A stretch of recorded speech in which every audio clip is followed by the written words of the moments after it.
Bonsoir à tous, ravi de vous retrouver pour ce rendez-vous aux 50 dédié à la lettre de mission. Ah bah il dit 3 minutes. Ah non, on aurait dû commencer il y a 3 minutes, il dit.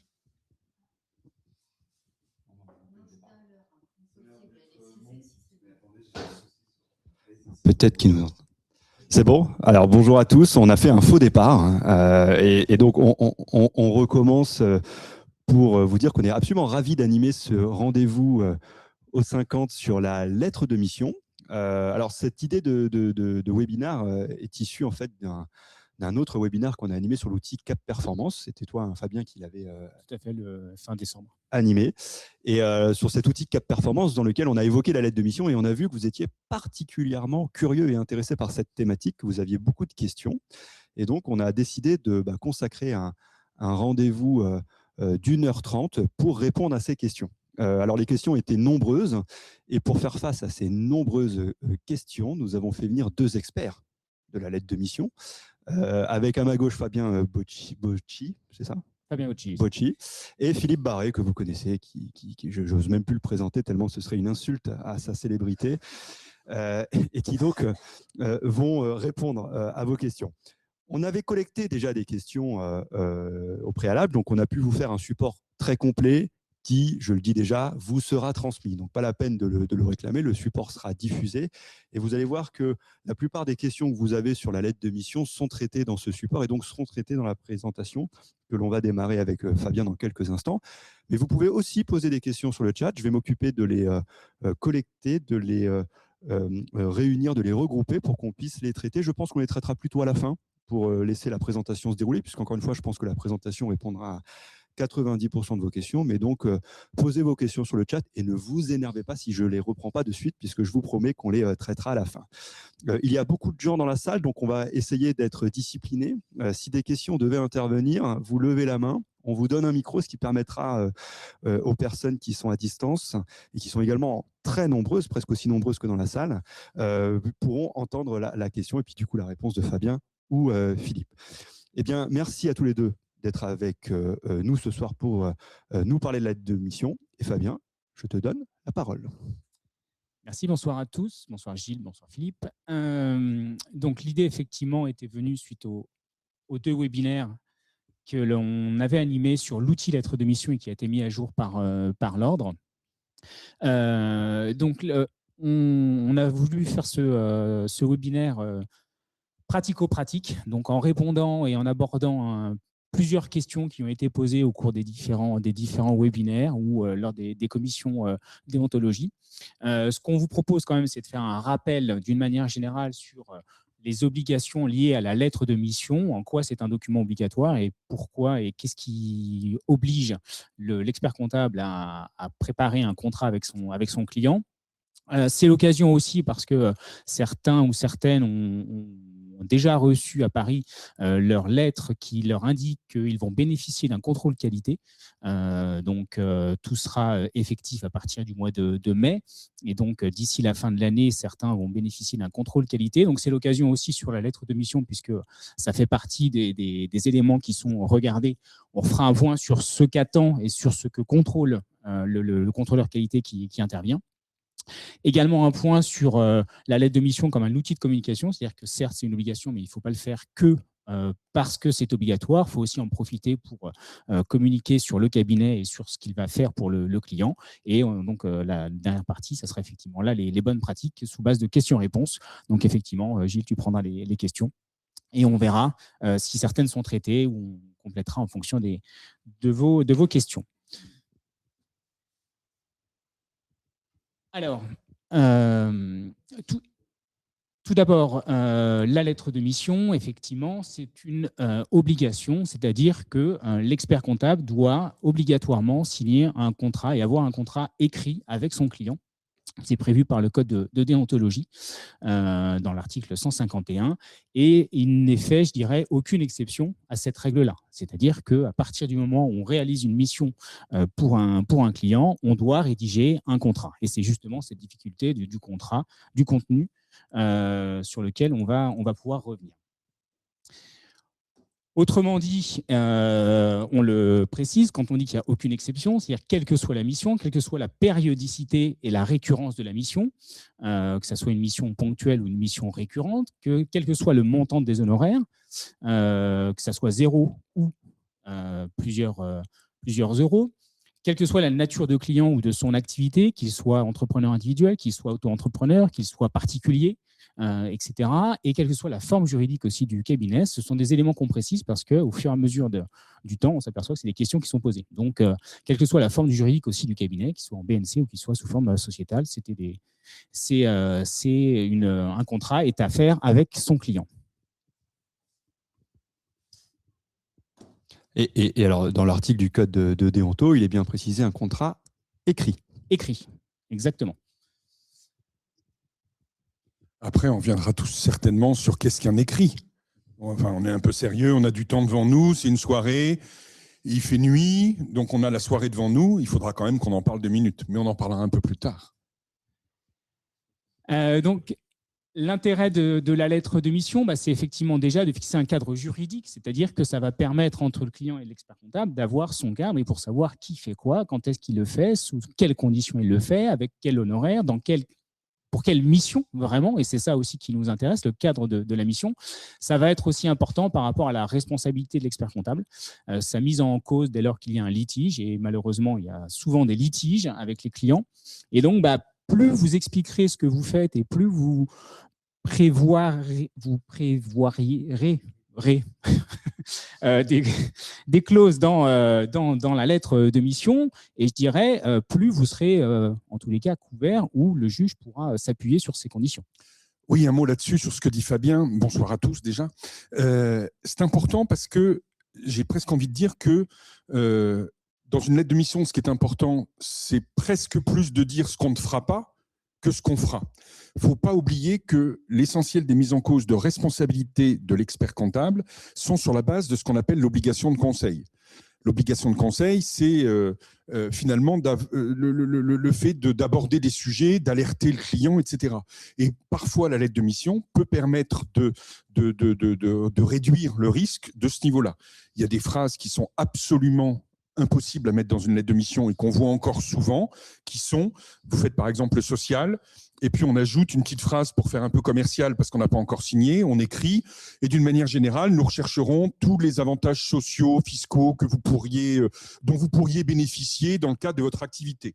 Là, si jamais on a loupé un avantage, une exonération fiscale de quelque nature que ce soit, il est marqué qu'on s'était engagé à faire une recherche d'aide, de subvention, de réduction, on est bon, comme la romaine, parce qu'effectivement, la clause qui est la clause de grande ouverture, où on promet de faire tout ce qu'il est possible ça vous coûtera cher le jour où, effectivement, le client s'apercevra que vous ne lui avez pas fait bénéficier de telle ou telle aide. Et donc, il faut éviter surtout ce genre de phrase. Oui, les etc., ou les 3 petits points, on l'évite d'une manière générale dans les rédactions. C'est effectivement important. C'était le dernier point, élément de preuve en cas de devoir de conseil, même si là encore, on ne peut pas forcément se prémunir contre tout, mais on va faire un minimum pour limiter ce risque-là. Donc voilà l'intérêt de la lettre de mission, bien définir le cadre aussi, puisque derrière, en fonction de ça, on saura comment intervenir. D'une manière un peu générale, la lettre de mission, quand on est au moment de faire de prendre l'engagement réciproque, de travailler ensemble, etc., en règle générale, l'expert comptable est sincère et le client est sincère. D'accord ? La question ne se pose pas. Et donc, il y a des experts comptables, des confrères, des consoeurs qui disent « oui, mais on se connaît bien, etc. etc. » Moi, je fais toujours un parallèle quand j'interviens sur la lettre de mission en disant « la lettre de mission, c'est un peu comme un contrat de mariage. Le jour où on se marie, on y croit.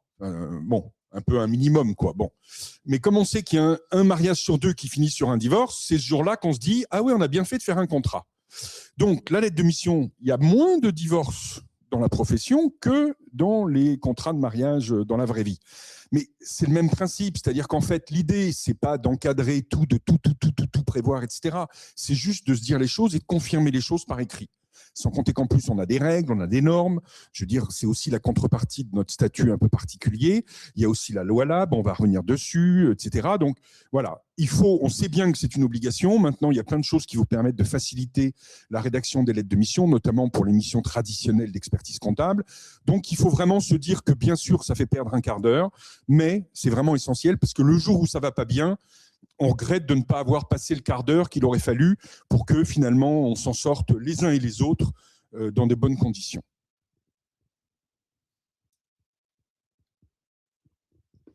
Alors, dans les grandes lignes, le contenu de la lettre de mission, c'est quoi ce qu'on appelle le contrat en tant que tel? On peut distinguer trois parties. On reviendra sur les conditions générales dans les questions, mais en gros, on va dire qu'il y a trois parties dans la lettre de mission. Il y a la partie qui va décrire la mission, dans quel cadre on intervient, qui va intervenir, le budget, etc. Il y a une partie qui va concerner les conditions générales, et justement, je reviendrai sur cette partie comment transmettre ou communiquer les conditions générales. Mais en gros, les conditions générales, c'est là où vous allez vous fixer le cadre. Je ne sais pas si vous prévoyez par exemple le transport, les trajets, etc. Ça sera dans vos conditions générales. Vous n'allez pas le remettre forcément à chaque fois dans votre lettre de mission. Mais vous allez définir des clauses comme ça qui vont pouvoir être transmises à chacun de vos clients. Comment ça se passe pour les trajets et les remboursements, comment ça se passe en cas de rupture, en cas de traitement des litiges, etc., les limites de responsabilité. Plusieurs clauses qui seront transmises à chacun de vos clients. Et il y a une troisième partie, alors qui n'est pas obligatoire en tant que tel, mais qui est largement conseillée, c'est ce qu'on appelle le tableau de répartition des tâches. Là, ça va être principalement, je dirais, dans la mission traditionnelle, hein, d'accord. Donc, quand on fait les comptes du client, pour savoir qui fait quoi, d'accord. Donc, qui dans la compta, qui fait quoi. C'est-à-dire qu'on n'est pas obligé de faire tout, et c'est ce qu'on voit aussi beaucoup quand on intervient dans les contrôles qualité. L'expert comptable dit « je fais tout ». OK. Mais on peut très bien tout à fait dire toi, tu feras les rapprochements bancaires, moi, je ferai la gestion des IMO, toi, tu feras la gestion de la caisse, etc. Et donc, ce tableau de répartition, on incite à le mettre dans la lettre de mission pour que ça soit bien clair, justement, quand on parle de la lettre de mission qui définit le cadre de l'intervention, ça permet de savoir qui fait quoi. Deux petits conseils pratiques sur le qui fait quoi, parce que je ne suis pas sûr qu'on y revienne beaucoup après. Donc, deux petits conseils pratiques. Quand une tâche n'est pas prévu.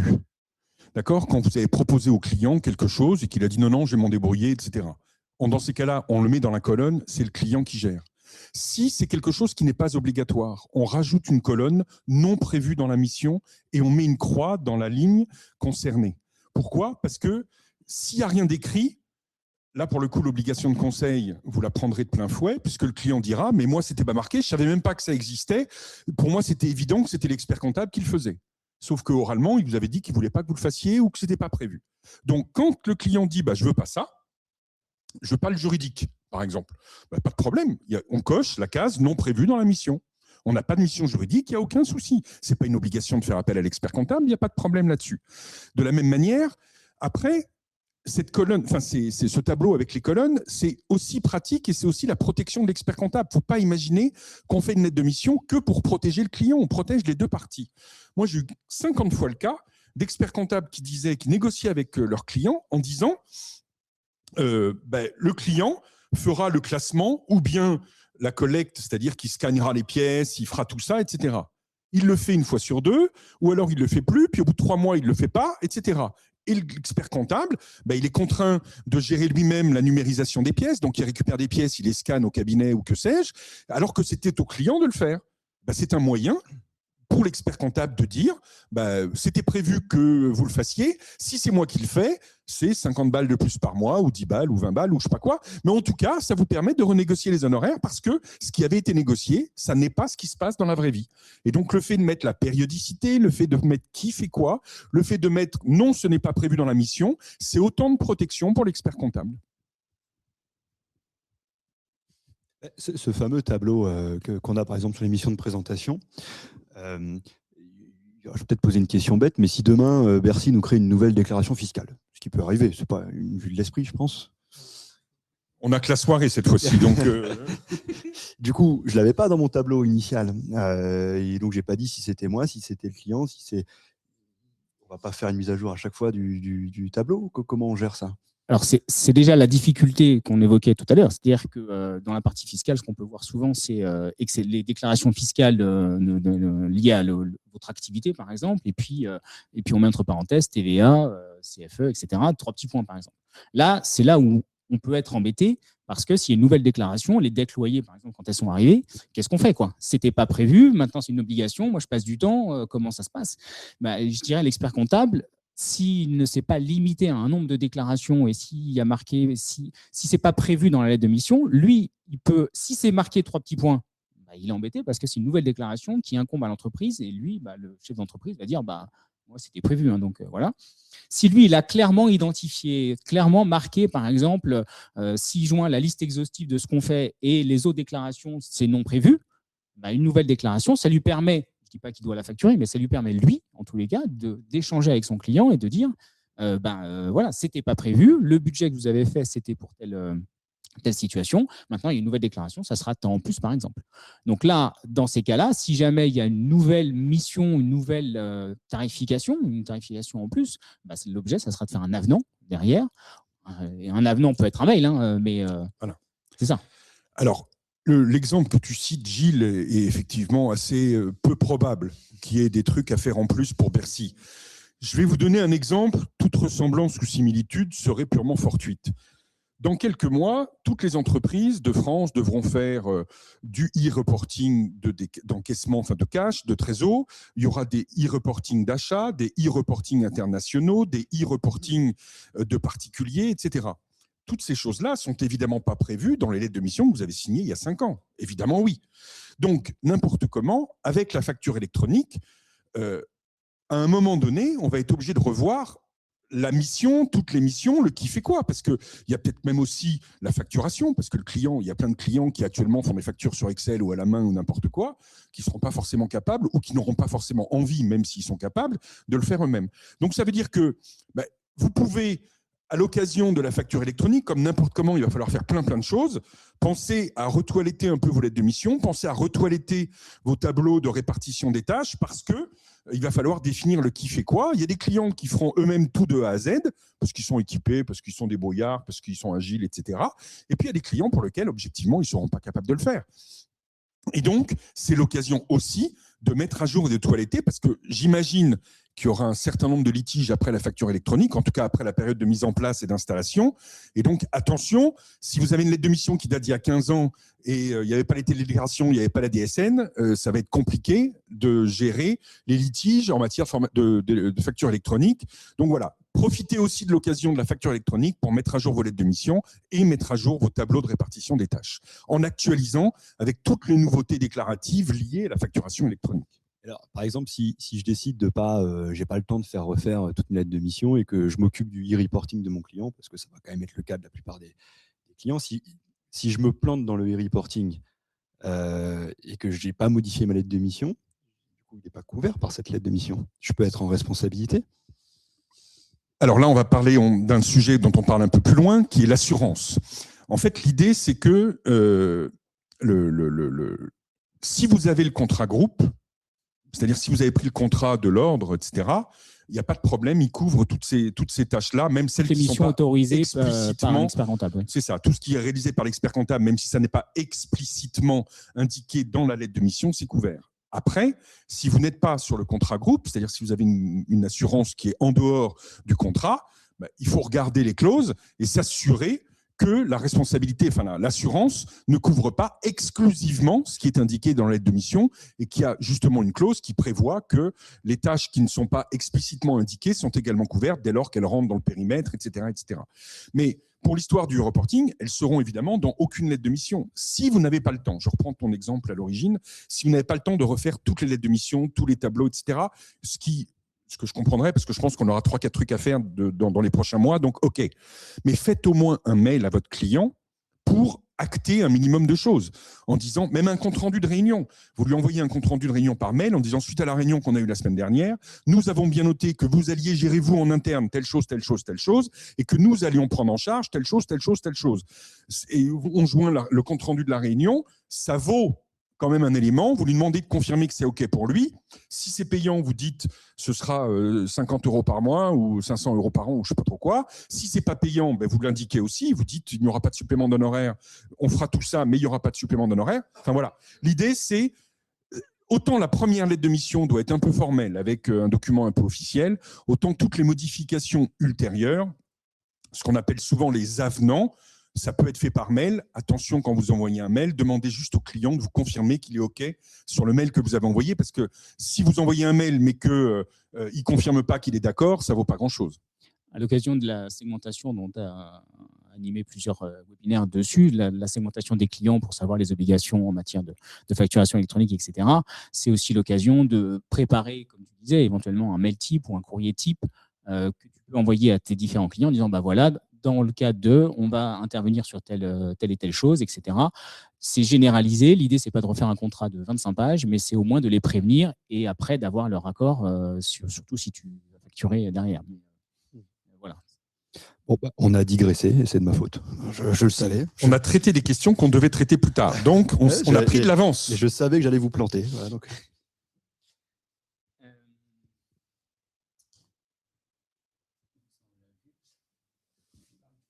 Juste celle d'avant ? Oui, alors ça, j'ai envie de dire, c'est beaucoup de bon sens. Hein. C'est qu'est-ce qu'on met pour décrire la mission. Donc, on décrit un peu l'entreprise, les volumes. Enfin, ça va de soi, mais une entreprise, il faut quand même dire un minimum quels sont ses volumes pour avoir un ordre de grandeur. Parce qu'après, on met souvent une phrase en disant si les volumes augmentent, les honoraires augmenteront. Mais si on ne dit pas les volumes d'origine, on a du mal à savoir quand est-ce que ça a augmenté. Donc voilà un peu 2-3 précisions. Voilà l'objet du contrat. Donc qu'est-ce que vous faites concrètement? Quelle est la mission que vous allez faire? Ou quelles sont les missions que vous allez faire? Une petite question qui est posée souvent, c'est si on a 3 missions, je dis n'importe quoi, la mission comptable, la mission juridique et la mission paye sociale, est-ce qu'on doit faire 3 lettres de mission ou est-ce qu'on doit faire une lettre de mission? C'est comme vous voulez. Si vous avez envie d'en faire 3, vous en faites 3. Si vous en faites 1, vous en faites une. Il n'y a pas de sujet. Enfin, il ne faut pas s'imaginer qu'il y a un formalisme délirant. Il faut faire du concret, du pratique, etc. Donc, là encore, vous faites une lettre de mission, par exemple, unique, en mettant grand 1, la mission comptable, grand 2, la mission juridique, grand 3, la mission sociale, paye, etc. Donc, tout ça, il faut décrire la mission et les modalités de réalisation de la mission. Qui fait quoi? Quels sont les intervenants? Qui indique comment dirais-je, les éléments? Par exemple, si on en paye, bien indiquer que c'est au client de transmettre les éléments de paye. Ça va de soi, évidemment, ce n'est pas vous qui allez deviner qui était là, quels sont les congés payés qui ont été pris. Sauf que la paye, c'est quand même un sujet un peu pathogène dans les cabinets, et on sait bien que ça se grippe un peu parfois. Donc, bien indiquer que le client, et n'oubliez pas que la lettre de mission est aussi un outil d'éducation du client. C'est-à-dire qu'on écrit dans la lettre de mission, les données de paye devront nous être données avant le 25 du mois ou le 20 du mois pour que la paye soit livrée, par exemple, au plus tard le 28. Ça a l'air tout bête, mais si on ne met pas ça, le client va vous l'envoyer le 28 à midi et à 14h, il va téléphoner en disant « mais je n'ai pas mes payes ». Voilà. Donc, vous allez être ça va être désagréable, ça va gripper la relation, etc. Ce n'est pas utile. Autant prévoir les choses de manière anticipée et prévoir les conditions de qui fait quoi, dans quelles conditions, etc. Voilà, donc ça, c'est un peu les modalités. Les délais d'exécution, pareil, si le client a si les délais, c'est par définition au minimum le réglementaire, si vous êtes sur du réglementaire. Je vous rappelle que l'expert comptable a globalement une obligation de moyens, donc il doit faire de son mieux pour réaliser sa mission, sauf sur les délais, où là, il a une obligation de résultat. D'accord ? Il ne peut pas dire j'ai fait ce que j'ai pu, mais je n'avais pas le temps, donc j'ai fait autre chose. Donc voilà. Donc ça veut dire que les délais d'exécution, c'est au minimum les dates légales réglementaires. Mais pour de la gestion, peut-être que le client il fait une conso, peut-être que tout ça, il a besoin de ses comptes le 31 janvier, il faut l'indiquer dans la lettre de mission. D'accord ? De la même manière que si le client il veut ses comptes le 31 janvier, peut-être qu'il faut qu'il envoie ses pièces le 15 décembre au plus tard, pour les pièces jusqu'en novembre, par exemple. Enfin, vous voyez, tout est possible. Écrivez les choses telles que vous les avez négociées avec votre client. Si le client a des exigences, mettez-les. Si vous-même, vous avez mis des conditions à ces exigences, mettez-les. Et c'est de la sérénité qu'on aura, quoi. Les conditions financières, évidemment, il faut les indiquer. Donc, les modalités de facturation, les choses comme ça. En paye, la facturation de la paye a beaucoup évolué sur les dernières années. Mais indiquez, à la limite, même joignez un tarif. Si vous avez une grille tarifaire, joignez la grille tarifaire. Si vous avez, les conflits qu'on a souvent, c'est, attendez, on avait dit que c'était 25 € le bulletin, par exemple, je ne sais pas quoi, mais j'ai eu 12 bulletins, sauf qu'il y en a eu il y a eu 2 départs dans l'année, 2 entrées dans l'année. Vous m'aviez jamais dit que vous preniez 50 € pour chaque entrée, chaque sortie. Moi, j'ai payé le contrat de travail, mais je pensais que c'était tout compris. Mettez-le dans la grille tarifaire ou indiquez la grille tarifaire. Faites un renvoi sur votre site. Voilà.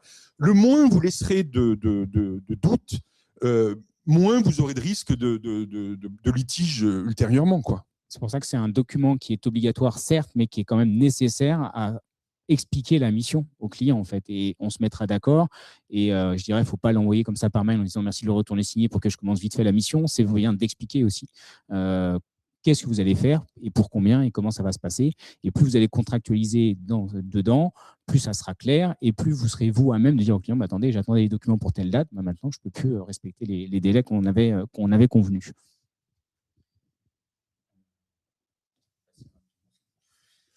Alors ça, je sais que vous adorez.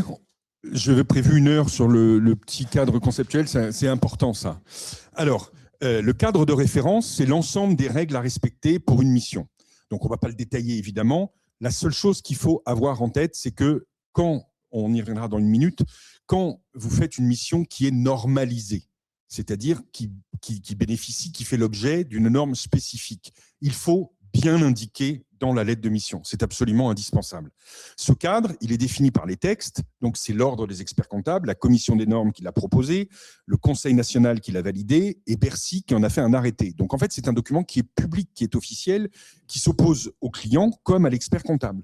Et en fait, il faut bien dire quelle est la mission que vous proposez à votre client. Et si on a 1 minute, on rappelle qu'une mission de présentation, ça n'est pas une mission de tenue. La mission de tenue, c'est ce qu'on appelle une autre prestation fournie à l'entité. D'accord ? Donc là, c'est une mission 100% contractuelle. Si le client sait faire toutes ces écritures, vous ne les faites pas. S'il ne sait pas les faire, vous les faites, vous faites la saisie, etc., etc. C'est à vous de définir de manière totalement libre la mission que vous allez faire pour lui en matière de tenue. En fait, vous allez l'aider à faire sa compta. Ça, c'est une première chose. Et dans un deuxième temps, vous avez ce qu'on appelle la mission de présentation qui consiste à, d'une part, arrêter les comptes, vous assurer de la régularité formelle et émettre une attestation sur les comptes en question, une attestation de cohérence et de vraisemblance. Une cohérence et une vraisemblance des comptes annuels. Et donc, quand on dit qu'on fait une cohérence et une vraisemblance sur des comptes annuels, on ne peut pas faire de mission de présentation quand on n'a pas de comptes annuels. Donc, quand on est en BNC, il est impossible de faire une mission de présentation. Quand on fait une 2072, une 2044 ou ce que vous voulez, il ne peut pas y avoir de mission de présentation. Là, c'est l'aide, c'est encore une aide, mais ce n'est pas une aide, ce n'est pas une mission de présentation, il n'y a pas de normes spécifiques. Là, l'expert comptable aide son client à préparer ses imprimés fiscaux, à préparer ses documents comptables, à faire sa tenue, à faire ses payes. Tout ça, ce sont des missions contractuelles. D'accord ? Donc, c'est ça, il faut bien préciser, parce que plus on a la mission qui correspond exactement à ce qu'on fait, moins il y a de risques de mise en cause, de responsabilité derrière, évidemment. Alors, moi, je suis ravi de revoir ce tableau parce que ça me rappelle mon stage. Il y a 10 ans quand même. Alors, il n'y avait pas la dernière colonne là, sur les activités commerciales parce que la norme n'existait pas encore. Et alors, tu ne vas pas me croire, mais ce tableau, j'en ai parlé avec 2 confrères dimanche à l'aéroport. Voilà, c'est un truc improbable, mais on a parlé de ce tableau parce que c'est 2 confrères qui participent aux travaux de la commission, comité des normes au CNO, je ne sais pas comment. Voilà. Et j'ai cru comprendre qu'en ce moment, il y avait une réforme potentielle de la norme compilation. C'est un groupe de travail sur la réécriture de la norme compilation. Pourquoi ? Parce que la norme compilation est une norme internationale qui a été revue à plusieurs reprises, que nous, on n'a jamais revue et qu'elle date de 2012, je crois. Donc, on est en train de la réécrire en France. Et alors, en parlant de ça, on a digressé, parce que c'est ma spécialité, comme tu le constater. Et on a été amené à parler parce que je rencontre de temps en temps des confrères qui font le choix de faire des missions, d'établir des comptes annuels, mais de ne volontairement pas se situer dans la norme présentation. Et qui disent, je fais une norme de, alors je crois que c'est procédure convenue, qu'on retrouve régulièrement. Et j'ai des confrères, j'en ai même un que je connais très bien, peut-être qu'il est d'ailleurs connecté, il ne fait aucune mission de présentation parce qu'il a peur de la responsabilité qu'elle induit. Et en discutant avec ce confrère et cette consoeur à l'aéroport dimanche après-midi, ils m'ont dit, mais c'est une énorme bêtise, parce qu'en fait, en réalité, il ne se situe pas dans un cadre qui est très structuré. La norme de présentation est très structurée, elle dit exactement ce que tu dois faire, pas faire, ou en tout cas, elle est assez précise. Et quand il va sur la mission de procédure convenue, en fait, il va dans un univers non structuré dans lequel potentiellement sa responsabilité est plus forte. Alors, deux choses. Il y a des choses, ce que tu dis, on l'entend souvent, et dedans, il y a déjà une première très, très, très grosse bêtise. Quand ils n'ont pas l'obligation, un confrère n'a pas d'obligation de faire une mission de présentation. Ça, c'est les textes. C'est la mission qui est recommandée par l'ordre. On verra dans 30 secondes pourquoi. Mais il n'y a aucune obligation de faire une mission de présentation, y compris quand on établit des comptes annuels. Il n'y a pas d'obligation. Par contre, ce qu'ils font, ce n'est pas du tout une procédure convenue. Parce qu'une procédure convenue, c'est une démission, d'accord, qui est derrière, effectivement. Je ne la vois pas. Mais en fait, la mission de procédure convenue, elle y est, mais en fait, je n'ai pas mes lunettes. En fait, je ne vois pas, mais elle doit y être. Sauf si quelqu'un l'a enlevée, mais en tout cas, elle devrait y être. L'idée, c'est que les missions de procédure convenue, c'est une mission qui est définie avec le client sur un périmètre défini. Une mission de procédure convenue ne peut pas s'appliquer à des comptes annuels, ne peut pas s'appliquer à l'entièreté de la compta. C'est impossible. C'est par exemple sur les comptes clients, sur les stocks. Et c'est une intervention qui est limitée à un petit bout des comptes. Bon. Ce qu'ils font, alors pourquoi ils disent tous procédure convenue? C'est parce qu'il y a 20 ans, je vous parle d'un temps que les moins de 20 ans n'ont pas connu, en fait, c'est comme ça qu'on appelait ce qu'on appelait la 4e norme, qui est en fait les autres prestations fournies à l'entité. Ce qu'ils font, ce n'est pas de la mission de présentation, et là, ils n'ont aucune obligation. Ce qu'ils font, c'est une autre prestation fournie à l'entité. Voilà. Alors ça, c'est le premier point. Un abus de langage. Attention, parce que s'ils font une lettre de mission de procédure convenue, pour le coup, ils sont en dehors des clous. Autant ils peuvent faire autre chose que de la présentation, mais pas de la procédure convenue sur les comptes annuels. Et c'est là où l'intérêt de la mise à jour de la lettre de mission, parfois, parce que certaines lettres de mission peuvent être historiques et datées d'un certain nombre d'années. Et à ce moment-là, effectivement, on ne parle plus du même cadre et on peut utiliser un terme qui, aujourd'hui, n'est plus applicable, en tout cas, n'est plus dans les mêmes conditions. Donc, procédure convenue, c'était le cas il y a 20 ans ou plus. Aujourd'hui, si c'est procédure convenue, c'est plus du tout le même cadre. Donc, ça peut… moi, il y a 20 ans, je n'étais pas expert comptable et je me plante quand même. Donc, voilà. Et on le deuxième sujet, c'est présentation ou pas présentation. Alors ça, c'est quasi religieux comme question. Enfin, quelle est l'idée? L'idée, c'est qu'il y a une mission, la mission d'accompagnement, de prestation fournie à l'entité, c'est une mission 100% contractuelle. 100% contractuelle. C'est-à-dire qu'elle est entre le client et l'expert comptable. Donc, le client demande à l'expert comptable de faire la compta, etc., etc. Derrière, le client, il va définir la mission avec son expert comptable. L'expert comptable peut faire la mission, s'arrêter là, faire les comptes, établir les comptes, faire les rapprochements bancaires, faire tout ce qu'il faut faire, lettrage, pointage, etc., etc. Il peut faire très très bien sa mission, ce n'est pas le sujet, mais il n'émettra pas d'opinion sur les comptes. Alors que la mission de présentation, vous pouvez faire une mission de prestation fournie à l'entité, normalement, exactement la même que l'autre confrère, mais vous complétez votre mission de tenue de comptabilité, donc d'autres prestations fournies à l'entité, par une attestation. L'attestation, la grande différence, c'est qu'elle est publique.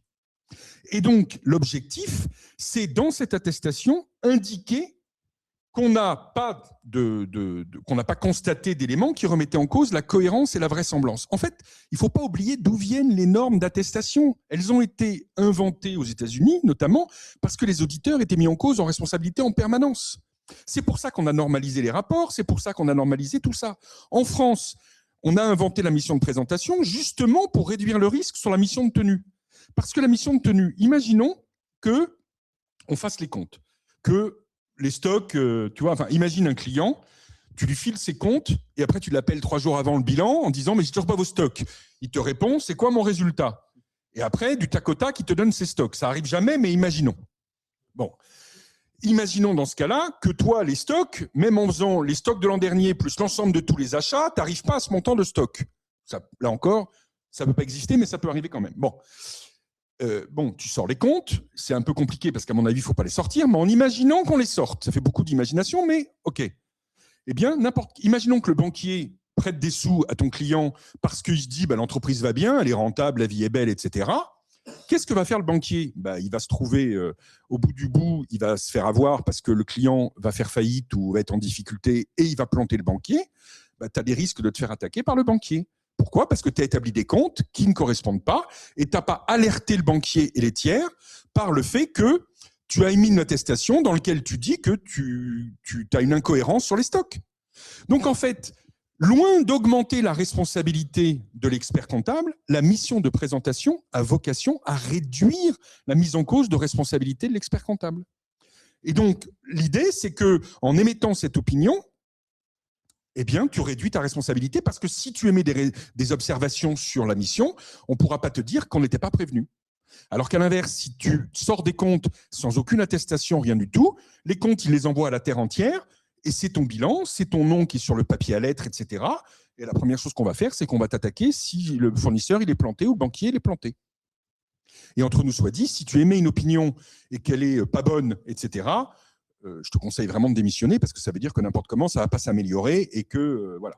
Mais donc, j'allais dire la synthèse de ce que tu dis, c'est que la mission de présentation, même si elle t'oblige à attester, c'est quand même sécurisant. Ah, mais c'est l'objectif numéro 1 de la mission de présentation. Et c'est comme tout, c'est comme l'origine du contrat, etc. C'est-à-dire que le principe, c'est que si souvent on entend « je fais rien parce que je préfère pas attester, vaut mieux pas et j'ai quand même arrêté les comptes et le client s'en dépatouille », c'est encore pire parce qu'en fait, on est mis en porte-à-faux derrière. Alors que parce si que le juge on met va te dire pourquoi vous n'avez pas attesté. Puisqu'il y a une mission qui est recommandée par l'ordre. Donc en fait, c'est l'effet contraire, c'est l'effet inverse qui se trouve au final. Alors, en fait, on avait un bug sur le chat. J'étais surpris qu'il n'y ait aucune question. Et moi, je pensais qu'on était très clair et qu'il n'y avait pas de questions. Donc, il y avait plein de questions, en fait. Alors, du coup, ça va être compliqué de remonter. Je vois, donc, il y a Antoinette qui nous demande, du coup, il faut faire quoi comme lettre de mission ? Enfin, il faut se situer dans quel bloc quand on a un BNC, une SCM ou une SCI ? Puisque tout à l'heure, tu as dit pas de compte annuel pour ces autres prestations. C'est des autres prestations fournies à l'entité, ou alors, ça c'est le titre officiel, etc. Mais vous pouvez vous l'appeler, par exemple, assistance à l'établissement des déclarations fiscales ou quelque chose comme ça. Ça va très bien, mais ça ne peut pas être une mission de présentation, c'est une certitude. Je vous rappelle que établir une déclaration fiscale n'est pas faire du droit. C'est-à-dire que ça n'est pas contraire à la loi sur les professions juridiques et judiciaires qui maintient le monopole du droit à titre principal aux avocats. Établir une déclaration, c'est un document administratif, donc c'est parfaitement autorisé. Alors, je vais faire un peu de tri parce qu'il y en a beaucoup. Je te propose de poursuivre parce que du coup, je rattrape tout le retard. Nous aussi, on va faire un peu de tri parce que je pense qu'on a un peu digressé.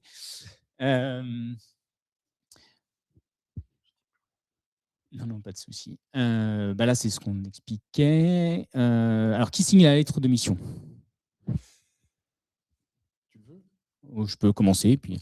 Alors, on a aussi effectivement des questions sur la signature de la lettre de mission. Qui est amené à signer la lettre de mission ? En fait, il y a deux signatures à avoir, à considérer. On va parler de la signature sociale et de la signature technique. La signature sociale, c'est-à-dire que le contrat tel que vous le signez avec votre client, il faut que ça soit signé par le représentant de votre cabinet, en fait, par le représentant de la structure du cabinet d'expertise comptable. Donc, c'est ce qui va être considéré comme la signature sociale en tant que telle. Ensuite, dans la mission, quand vous exercez la mission, les normes disent qu'il faut un responsable de mission. Et le responsable de mission, si la mission relève de l'article 2 de l'ordonnance ou de l'alinéa 4 de l'article 22, c'est-à-dire que c'est les missions de paiement et de recouvrement, là, cette mission-là doit être réalisée, validée par un expert comptable forcément. D'accord ? Souvent, ce qui se passe dans les cabinets, c'est que l'expert comptable, c'est lui qui fait tout, c'est-à-dire qu'il est à la fois représentant et puis c'est lui qui valide toutes ces missions-là. Donc, en fait, on va avoir qu'une seule signature sur la lettre de mission.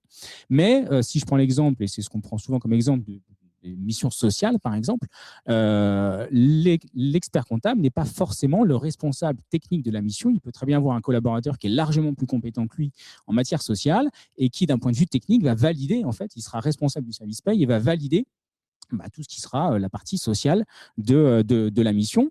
Et donc, dans ces cas-là, on marquera dans la lettre de mission qui est le responsable par rapport à ça.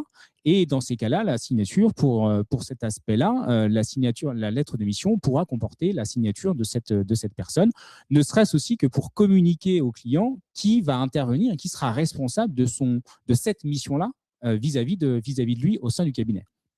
Voilà, ça c'est vraiment très important. Et c'est une des raisons pour lesquelles il peut être pertinent de faire 2 lettres de mission. Une qui relève de l'article 2, donc la compta, et une autre qui relève de tout le reste. Pourquoi ?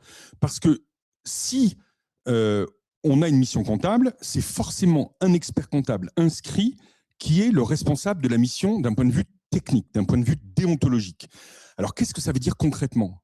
C'est très concret. Ça veut dire que s'il y a un pépin, c'est lui qui est responsable, y compris sur ses biens. On verra le cas tout à l'heure. Donc, ça veut dire que si vous êtes en SARL, des fois j'entends des experts comptables qui disent « je crains rien, je suis en SARL ». Ben non, parce que si jamais le dégât, enfin le montant des indemnités à verser dépasse l'assurance de la SARL, c'est l'expert comptable à titre personnel qui sera mis en cause et qui devra payer. Bon. Donc, ça veut dire que sur une mission de l'article 2, on est obligé, donc en gros sur le monopole, pour faire très très court, on est obligé d'avoir un expert comptable inscrit, responsable de la mission. Pour tout le reste, ça n'est pas le cas. Par exemple, nous, au cabinet, on a des intervenants qui font des audits informatiques ou des choses comme ça. Moi, personnellement, je suis incapable de valider un audit informatique. Donc, je signe la lettre de mission en tant que mandataire social du cabinet, mais par contre, je ne me mets pas comme responsable de la mission d'un point de vue informatique, puisque j'en suis incompétent. Et c'est le responsable informatique qui va faire l'audit, qui signe la mission et qui assumera la responsabilité de la mission d'un point de vue technique. Comme ça n'est pas une mission de l'article 2, il n'y a pas besoin d'avoir un expert comptable inscrit comme responsable. Si jamais il y a un pépin sur cette mission, le salarié qui a signé la lettre de mission d'un point de vue technique, sachant qu'on n'est pas sur une mission de l'article 2, ne sera pas responsable sur ses biens.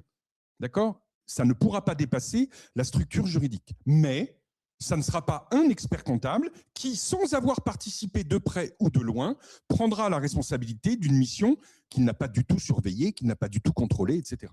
Donc ça, c'est vrai pour le juridique, pour le social, pour le fiscal, c'est vrai pour l'informatique, si vous faites de l'informatique ou que sais-je. Toutes ces missions qui ne sont pas des missions de l'article 2 n'ont pas obligation d'avoir un responsable de la mission qui est un expert comptable inscrit. Et donc, voilà. Donc, dans 95% des cas, il y a une seule signature parce que l'expert comptable technique est aussi dirigeant du cabinet. Donc, en une seule signature, il fait les deux. Si ce n'est pas le cas, il faut 2 signatures.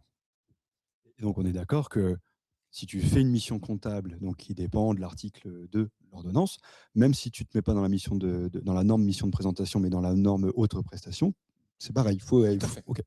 Toutes les missions de production comptable en lien avec la compta donc, relèvent nécessairement de la mission donc de l'article 2, donc un responsable technique. Mais si vous faites par exemple DAF externalisé et que vous ne touchez pas à la compta, d'accord ? Il arrive maintenant, il y a de plus en plus d'experts comptables qui proposent des missions de DAF externalisées. Parfois même, il y a un expert comptable dans la place et un confrère ou autre qui fait du contrôle de gestion, de l'analyse financière, de la gestion de trésorerie. On n'est pas dans la mission de l'article 2, donc on n'est pas concerné par ça. L'article 2, c'est tout ce qui touche à la production comptable. Alors, Anne-Estelle nous demande, un expert comptable salarié inscrit à l'ordre, mais non dirigeant du cabinet, peut-il signer la lettre de mission comptable ? Alors, oui et non. Oui, il peut la signer d'un point de vue technique et il doit la signer puisqu'il est responsable technique de la mission, puisqu'il est inscrit. Par contre, est-ce qu'il peut signer d'un point de vue social ? La signature sociale, c'est facile. C'est la signature juridique qui engage la structure juridique. Ça n'est possible qu'à la condition qu'il ait l'autorisation, une délégation de pouvoir de la part du dirigeant. S'il n'a pas de délégation de pouvoir, ça veut dire que le dirigeant du cabinet signera d'un point de vue signature sociale, donc engagement de la société d'expertise comptable. Et après, il y aura l'expert comptable signataire du dossier qui n'est pas mandataire social, qui n'a pas de délégation sociale, qui signera pour la partie technique. Et c'est ce signataire-là qui signera le bilan, en plus de la lettre de mission, et qui signera les comptes, etc.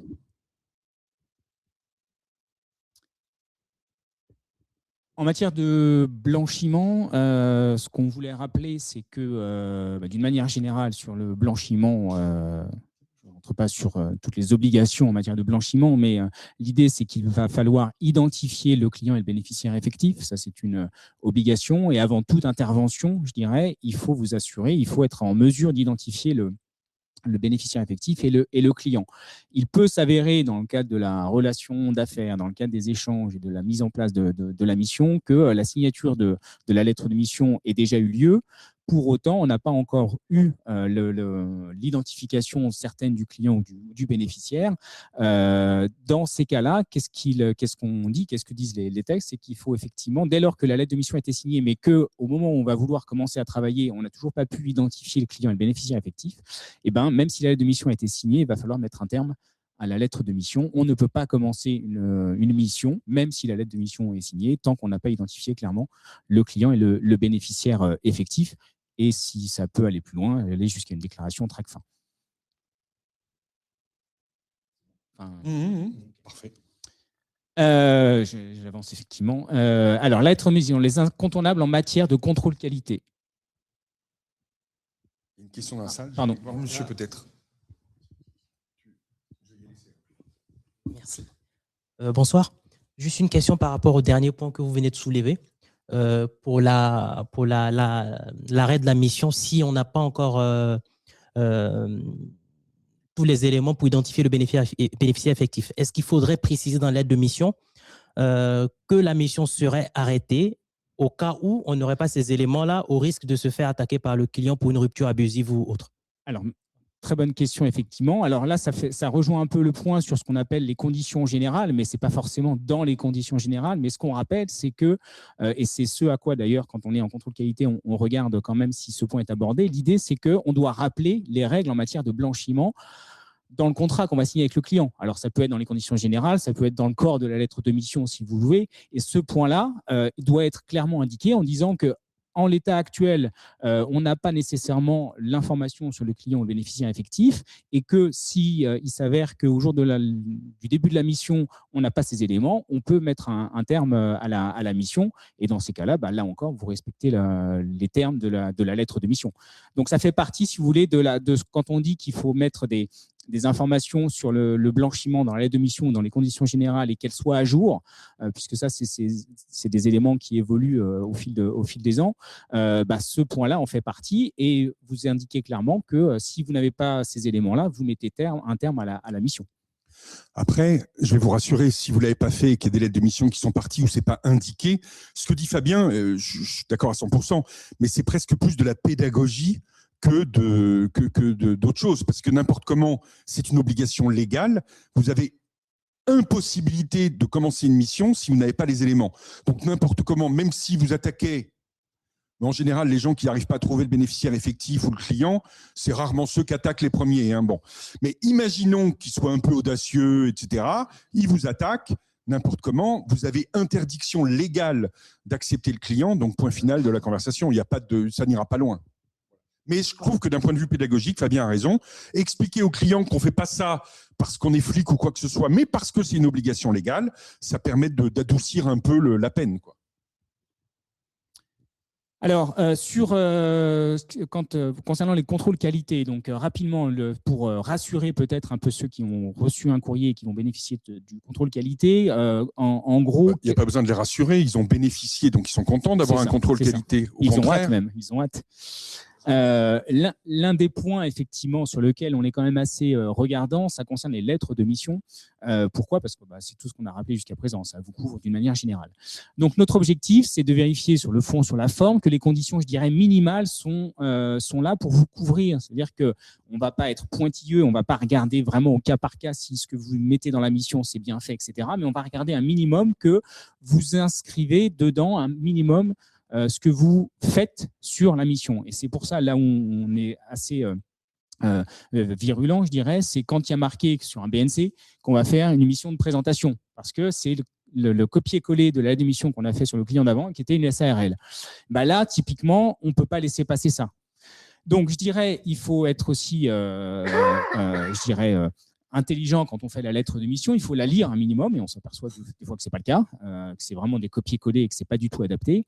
Et s'assurer que lorsque vous dites qu'on fait une mission, que ça correspond vraiment à la mission que vous faites.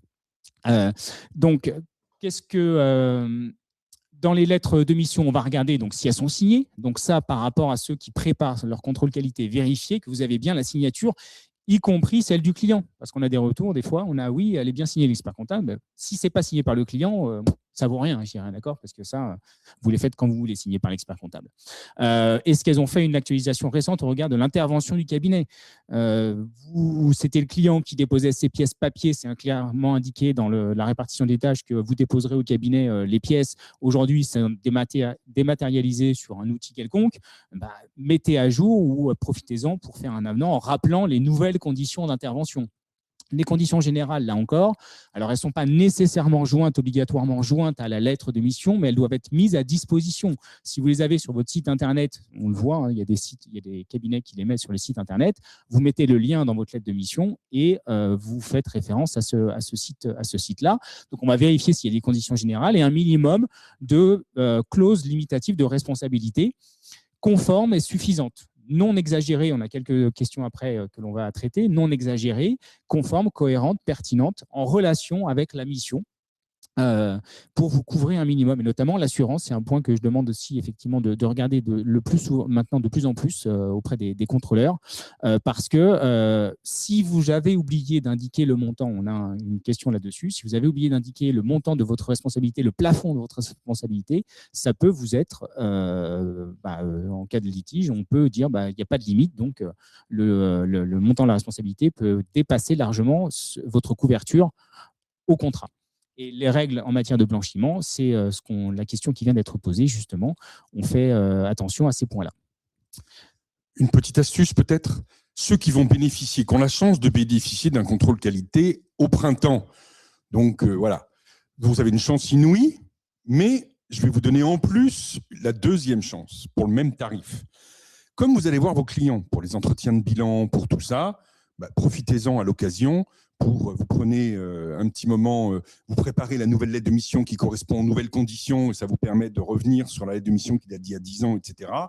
C'était à l'époque une entreprise individuelle, c'est maintenant une SARL, il avait 3 salariés, il y en a 40. Vous ne faisiez pas la paye, vous la faites. Remettez tout ça à jour, c'est bon pour vous. Bon, c'est pas le contrôle qualité, c'est pas quelque chose qui va sanctionner, mais ce sera mieux pour vous. L'objectif du contrôle, c'est de vous aider objectivement, donc profitez-en. Comme vous savez que vous avez un contrôle, ça fait l'occasion de les mettre à jour et puis voilà quoi. Et là encore, c'est en cas de litige. Heureusement, je dirais, à chaque fois, on nous oppose en disant oui, mais j'ai pas de problème avec mes clients, j'ai pas de soucis, etc. Mais c'est le jour où, c'est là où on est souvent embêté.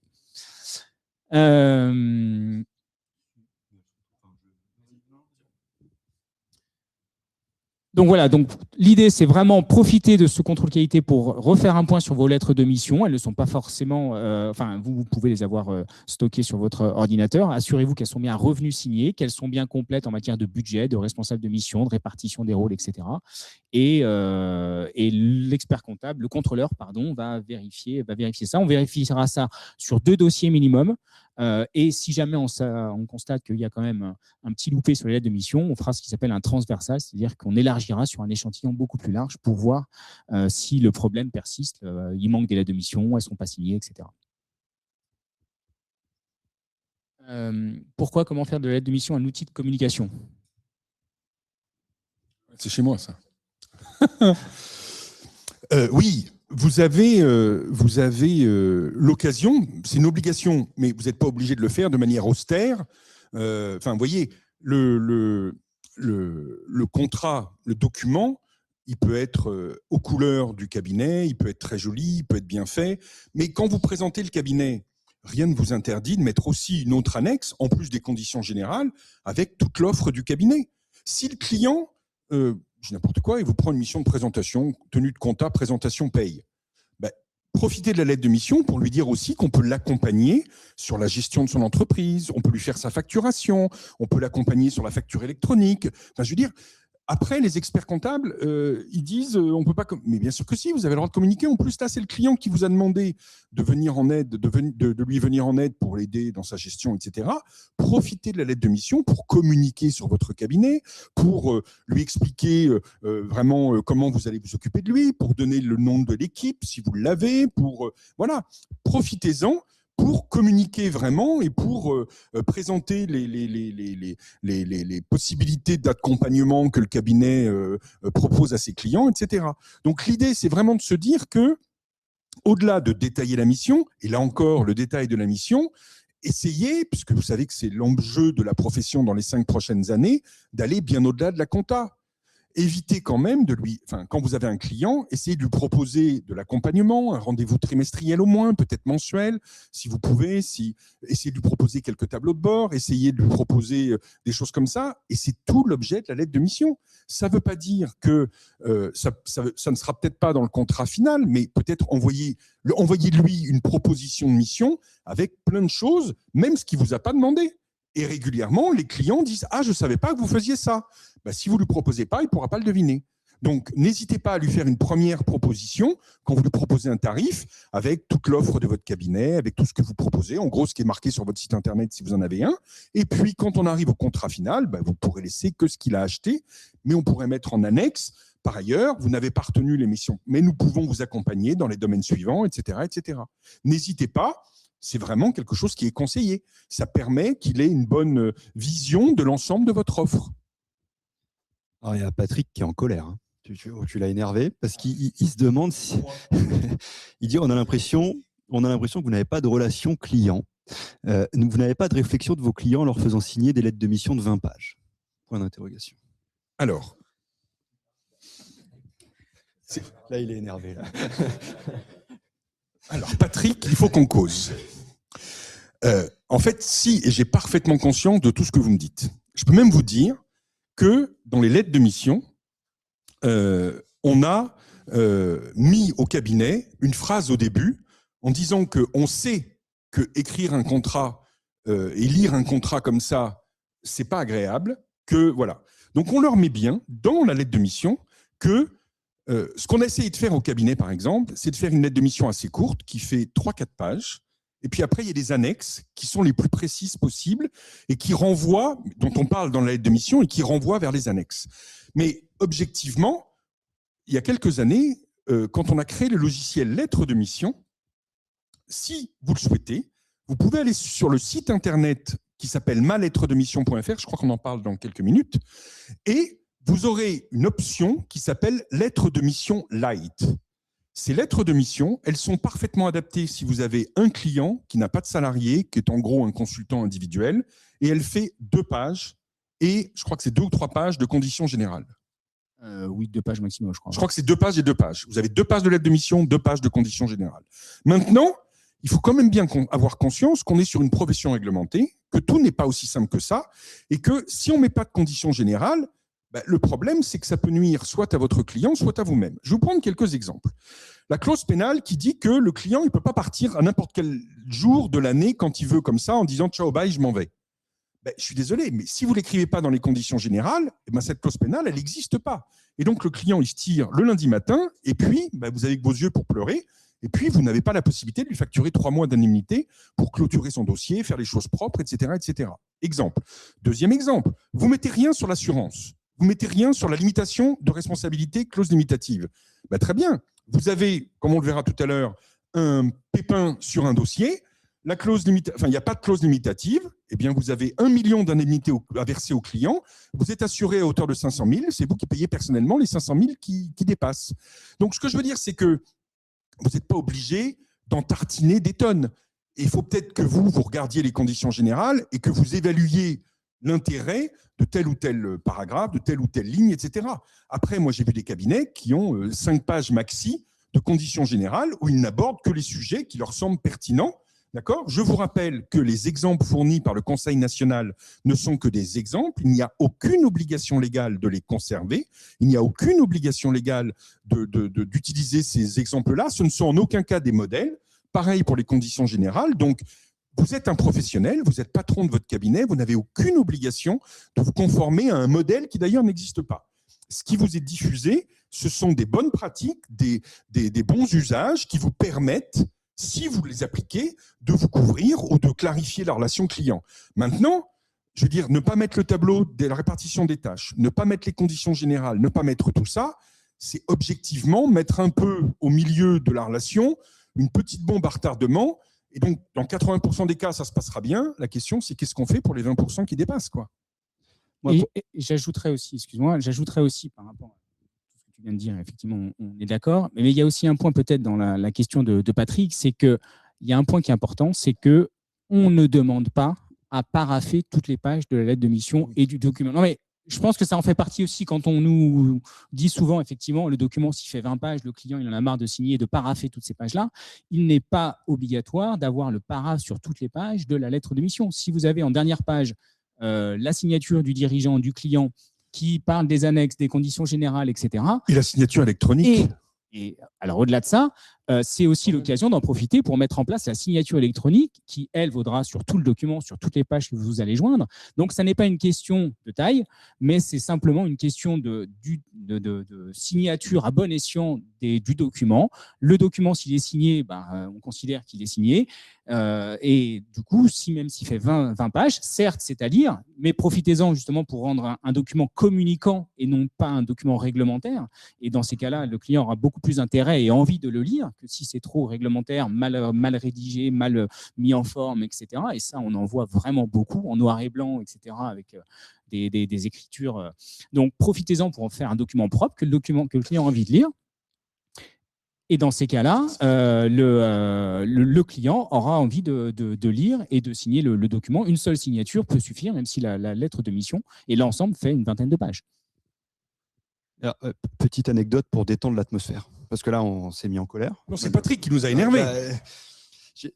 Mais toujours sur ce sujet-là, il n'y a pas longtemps, je reçois un prospect au cabinet qui souhaitait changer d'expert comptable.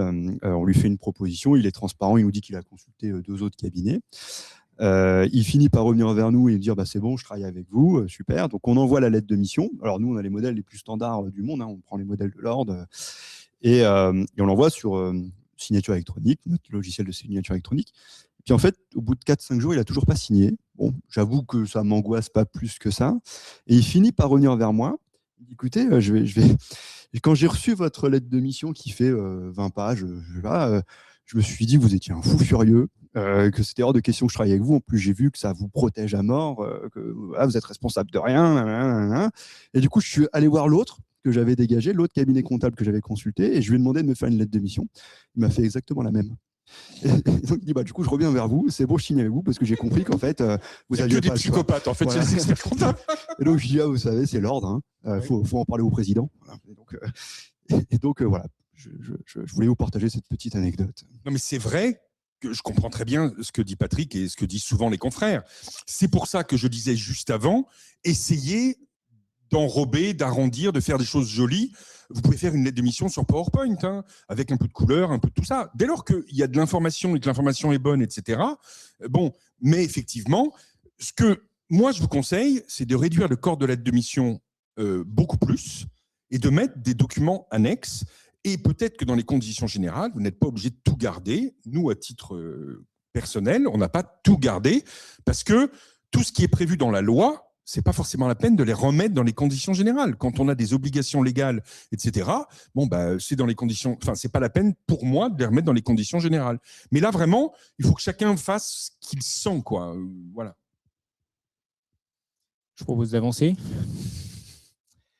On va passer aux questions-réponses que l'on a préparées et tu nous diras du coup, Gilles, s'il y a d'autres thèmes. Les thèmes qui sont abordés, l'absence de lettre de mission, celui-ci va passer vite puisqu'on l'a déjà un peu traité. Un point sur les clauses limitatives et les conditions générales d'intervention, sur l'augmentation des honoraires, les lettres de mission ou avenants, quand est-ce qu'on fait quoi, et sur le renouvellement et la signature de la lettre de mission, là aussi on l'a déjà un peu abordé en partie. Alors, l'absence de lettre de mission, quelles sont les conséquences de l'absence d'une lettre de mission? C'est ce que je disais, on a déjà abordé, c'est-à-dire que si on n'a pas de lettre de mission, il faut regarder vous. Alors, on a vu que c'était obligatoire.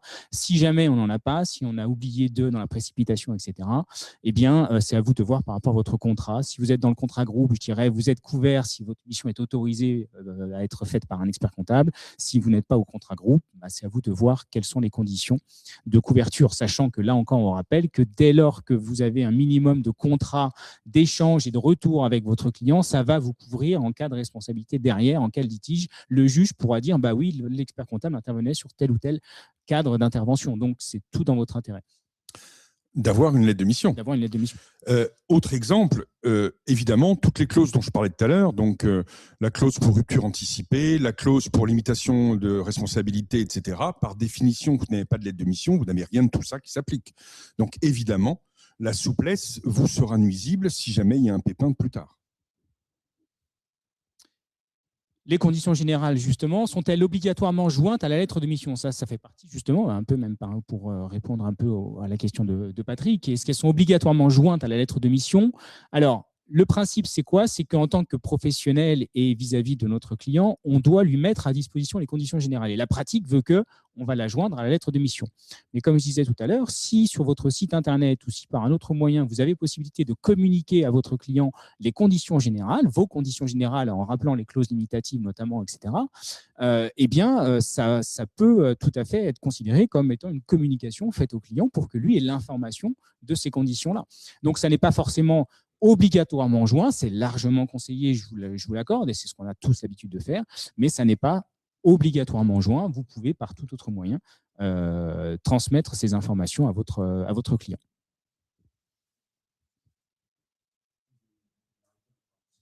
OK. En cas d'absence de clause limitative de responsabilité, la responsabilité de l'expert comptable peut-elle être engagée au-delà de sa couverture d'assurance? Alors, avant de répondre à la question, je vais répondre à une question qui n'a pas été posée. Est-ce que les clauses limitatives de responsabilité sont autorisées? La réponse est évidemment oui. D'accord? Donc, vous pouvez limiter la responsabilité dans le temps et vous pouvez limiter la responsabilité dans le quantum, dans le montant.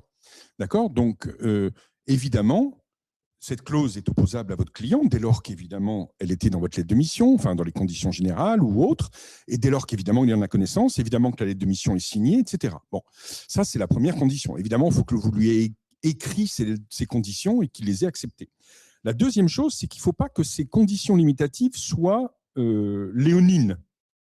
Autrement dit, celui qui marque la responsabilité, on n'a pas de clause de responsabilité, enfin, on n'est pas responsable ou quoi que ce soit, ça ne tient pas la route. Donc, il faut que ce soit évidemment acceptable. Sinon, évidemment, c'est le juge qui va regarder et qui va dire cette clause, elle ne vaut rien parce que le client a été spolié de ses droits. Donc, ce n'est pas possible. Mais vous pouvez mettre en place une clause limitative de responsabilité, je répète, en durée, en disant que vous avez 1 an, 2 ans, 3 ans pour agir au lieu des 5 ans prévus par la loi. Et vous pouvez aussi dire ce sera pas la responsabilité sera limitée à hauteur de 50 000, 100 000, 200 000, 5 fois, 10 fois les honoraires ou que sais-je. D'accord. Si vous dites la responsabilité va être limitée à 1 an d'honoraires, vous prenez très clairement le risque que le client il ait un préjudice qui soit égal à 50 fois ce montant-là et que le juge dit votre clause elle est abusive parce qu'il a payé 3 000 € d'honoraires, il a un redressement fiscal de 50 000 € parce que vous avez fait une faute, mais vous n'êtes responsable qu'à hauteur de 3 000 puisqu'il n'y a que les 3 000 € d'honoraires. Donc, je considère que cette clause, elle est abusive, je l'annule et vous êtes responsable pour tout. Voilà. Donc, il faut essayer de trouver un moyen un peu intelligent, de ne pas pousser le bouchon trop loin, comme dirait Maurice. Et donc, voilà, quoi. Alors, il y a Lionel qui demande 1 année et demie d'honoraires.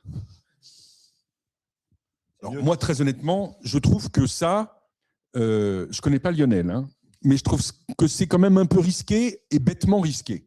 Je vous rappelle quand même que vous êtes tous assurés pour un minimum, tous, de 500 000 €, d'accord, par an et par litige. Honnêtement, objectivement, ça sert à quoi de mettre 1 an et demi d'honoraires comme limite de responsabilité? Mettez 5 ou 10 ans, sauf si vous avez 500 000 € d'honoraires, là ça fait un peu beaucoup de sous, mais sinon, limitez la responsabilité à votre assurance, limitez des choses comme ça, et puis voilà.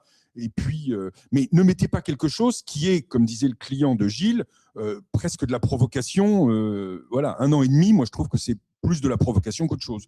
Mettez 3, 4, 5 ans d'honoraires et ça passera tout seul. Alors, tu parlais de la limitation dans le temps en disant, par exemple, tu ne peux pas venir m'embêter sur quelque chose que j'ai fait il y a plus de 3 ans. Et c'est quand même pas totalement idiot de l'écrire, sachant que la prescription fiscale est de 3 ans. Je me rappelle d'un expert comptable, je crois qu'on l'avait reçu à l'ordre, qui avait eu un très gros sinistre sur un IRPP qu'il avait loupé, enfin il s'était planté. Et en fait, le client lui demandait l'année 4 et 5 parce qu'on ne pouvait plus faire d'IRPP rectificatif. Oui. Donc s'il avait limité à 3 ans, il aurait pu corriger les 3 déclarations d'IRPP loupées. Et... Voilà, donc c'est important. Non, je suis convaincu qu'il est important de réduire la responsabilité de l'expert comptable dans la durée et dans le montant. Mais il faut le faire proprement. Mettre 3 mois de délai pour le délai, c'est pas raisonnable.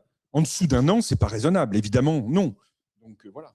Alors, je ne sais pas si je vais dire une bêtise, mais je me souviens que quand j'étais stagiaire, ma contrôleuse de stage, comme ça qu'on appelle, elle nous expliquait qu'elle avait limité la responsabilité à 1 an. Voilà. Et elle disait, le corollaire, c'est que une créance de mon cabinet qui aurait plus d'1 an, je ne peux pas aller la chercher, elle est perdue. Alors ça c'est le délai de prescription, le délai de forclusion. Alors, je suis juriste en la matière, mais c'est ça auquel je faisais allusion. C'est-à-dire que le client, on ne peut pas mettre une prescription inférieure à 1 an par rapport au moment où le client a découvert. En fait, il faut déjà se placer. Ça, c'est la loi. Donc, c'est pas nous. Hein. C'est la loi qui dit qu'on ne peut pas... le client... On va mettre, dans nos conditions générales, on va mettre une condition qui va dire le client a 1 an à partir du moment où il a découvert l'anomalie pour lancer une procédure.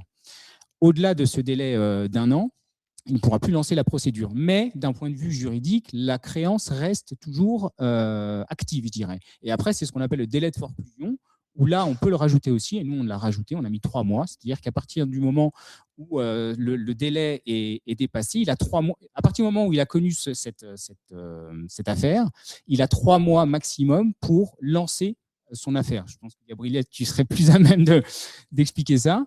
Et donc, ça permet de limiter. Et là, le délai de forclusion, c'est très juridique, le délai de forclusion éteint clairement et simplement la créance vis-à-vis du client.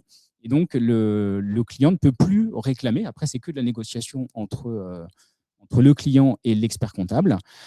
Le délai de prescription, il peut aller en justice, il peut réclamer en justice la somme, même si le délai, enfin dans le délai de prescription, et le délai de forclusion, il ne peut plus demander en justice la réclamation de cette somme. On rentre dans des... Alors, ok, en l'occurrence, ce que la consoeur évoquait, contrôleuse de stage évoquait, c'était de dire, moi, ils ne peuvent pas venir m'embêter après 1 an, parce que j'ai limité ma responsabilité à 1 an. Mais moi, par contre, les honoraires que je leur ai facturés et qui seraient impayés, au bout d'1 an, je ne peux plus aller les recouvrer. Alors, je sais pas. Mais on demandera peut-être au service juridique. On demandera au service juridique de faire une réponse peut-être, et puis on le mettra dans le procès francilien ou que sais-je. C'était une bonne question alors. Bah oui, très bonne question. Du coup, sur ce point en particulier, mais c'est un peu ce que tu as répondu, hein, ce que tu as déjà évoqué, c'est-à-dire qu'en gros, l'expert comptable avait été mis en cause.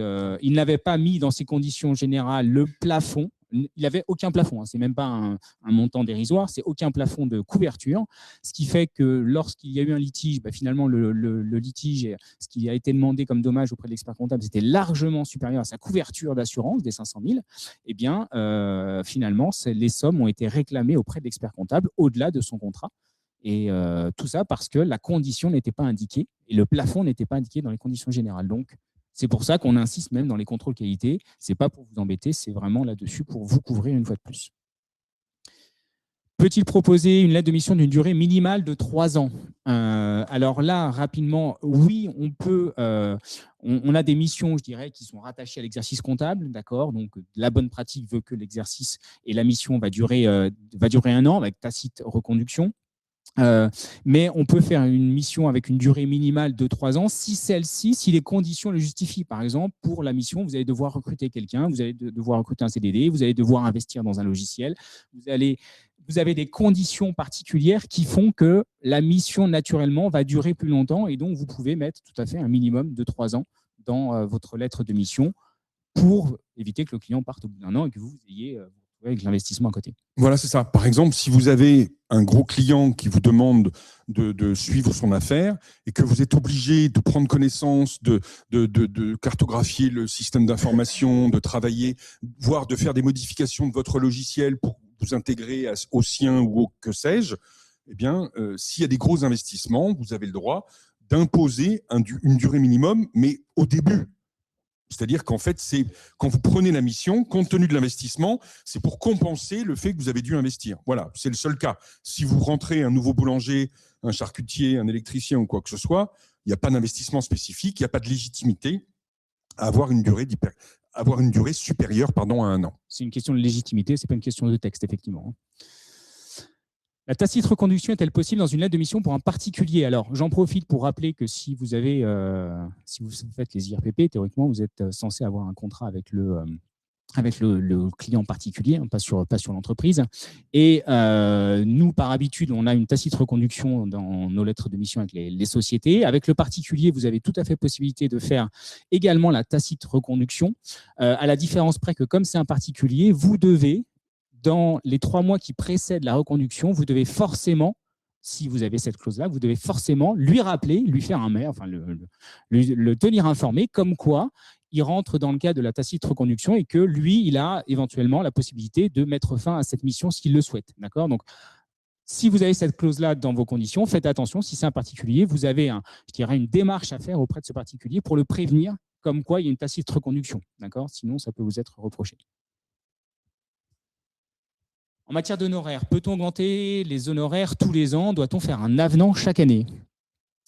Alors, qu'est-ce qu'on remarque dans les lettres de mission en matière d'honoraires? Alors, on va avoir assez souvent une indexation dans les conditions générales qui va être appuyée sur un indice de référence. Dès lors que c'est prévu que vous augmentez vos honoraires conformément à cet indice de référence, je dirais ce n'est pas la peine de refaire ni la lettre de mission ni de faire un avenant. Vous avez la facture, éventuellement vous indiquez l'indice de référence et l'évolution de l'indice de référence. Et puis aussi, et ça on le rappelait en introduction… Juste un mot sur les indices de référence. Vous n'avez pas le droit de prendre l'indice général d'augmentation des prix, l'inflation. Vous ne pouvez prendre comme indice de référence soit les activités comptables, puisque c'est le fournisseur, soit l'indice relatif à l'activité du client. Il n'y a que 2 indices autorisés, l'un ou l'autre, mais pas l'indice général des prix ou que sais-je, c'est pas possible, ou le SMIC ou n'importe quoi. Une fois, j'ai vu ça. C'était indexé sur le SMIC. Ça, j'avais encore jamais vu. Mais ça, c'est juste pas possible, vous voyez. Donc, si vous indexez, c'est forcément un des 2 indices et pas n'importe lequel. Et Hélène demande si on peut prendre l'indice Syntec. Non, parce qu'on n'est pas au Syntec, en fait. C'est l'activité des activités comptables. Le Syntec, si vous avez un client qui est une agence de com, une agence de conseil qui relève de la convention collective du Syntec, alors il n'y a pas de problème, prenez-le, mais que pour lui. Si vous avez un plombier, vous êtes obligé de prendre soit la CCN des plombiers, soit l'indice des plombiers, soit l'indice de la profession comptable. Et l'autre point concernant les honoraires, effectivement, on rappelait qu'il faut indiquer éventuellement le contexte de votre client, c'est-à-dire ses volumes d'activité, le nombre de salariés, son chiffre d'affaires, etc. Dès lors que ces volumes augmentent, je dirais ça permet de justifier l'augmentation des honoraires. Là, on vous préconise de faire un avenant en disant, voilà, on avait signé la lettre de mission, il y avait telle condition, c'était tel honoraire. Maintenant, vous êtes à tel niveau, et on en profite, on augmente les honoraires de manière cohérente. Après, l'augmentation des honoraires, c'est du contractuel, c'est-à-dire qu'on est sur… Imaginons que les volumes n'aient pas augmenté. D'accord ? Vous aviez, je ne sais pas quoi, 1000 pièces, vous avez toujours 1000 pièces. Est-ce que vous pouvez quand même augmenter les honoraires alors que ça n'est pas spécifié dans la lettre de mission? La réponse est oui, sauf que c'est une modification du contrat. Donc, ce qu'il faut faire dans ces cas-là, c'est que avant le début de l'année, évidemment, vous ne faites pas ça quand l'année est finie, mais avant le début de l'année, vous dites, voilà, pour l'année 2026, les honoraires du cabinet augmenteront de 2% et passeront de 1000 à 1002, ou je ne sais pas quoi, de 1000 à 1020, pardon, etc., etc. Après, le client, évidemment, comme c'est un contrat, il doit être d'accord. Après, statistiquement, il ne répondra pas, mais parce qu'il n'a pas compris qu'il fallait le répondre. Mais je veux dire, c'est un simple mail suffit aussi. Vous n'allez pas refaire un contrat, refaire tout ça. L'idée, c'est qu'on est sur un avenant, et comme tous les avenants, exemple, le client vous demande une situation alors que ce n'était pas prévu dans sa lettre de mission, il n'est pas nécessaire de faire un avenant, une lettre de mission, des conditions générales, tout ça. Vous faites un mail de 5-10 lignes en disant, voilà, pour faire suite à notre échange, vous nous avez demandé de faire une situation au 30 juin, nous ferons la situation, des réceptions de votre accord, nous mettrons, je ne sais pas quoi, 8 ou 10 jours pour faire la situation. Cette situation vous sera facturée en supplément de ce qui était prévu pour la somme de 300 €. Merci de nous confirmer votre accord sur ces modalités. Et puis voilà. Et donc, ça suffit. Dès lors que vous avez une première lettre de mission qui est formelle, signée, etc., tous les avenants qui vont suivre peuvent être faits sous la forme de mail, à la condition que le client réponde.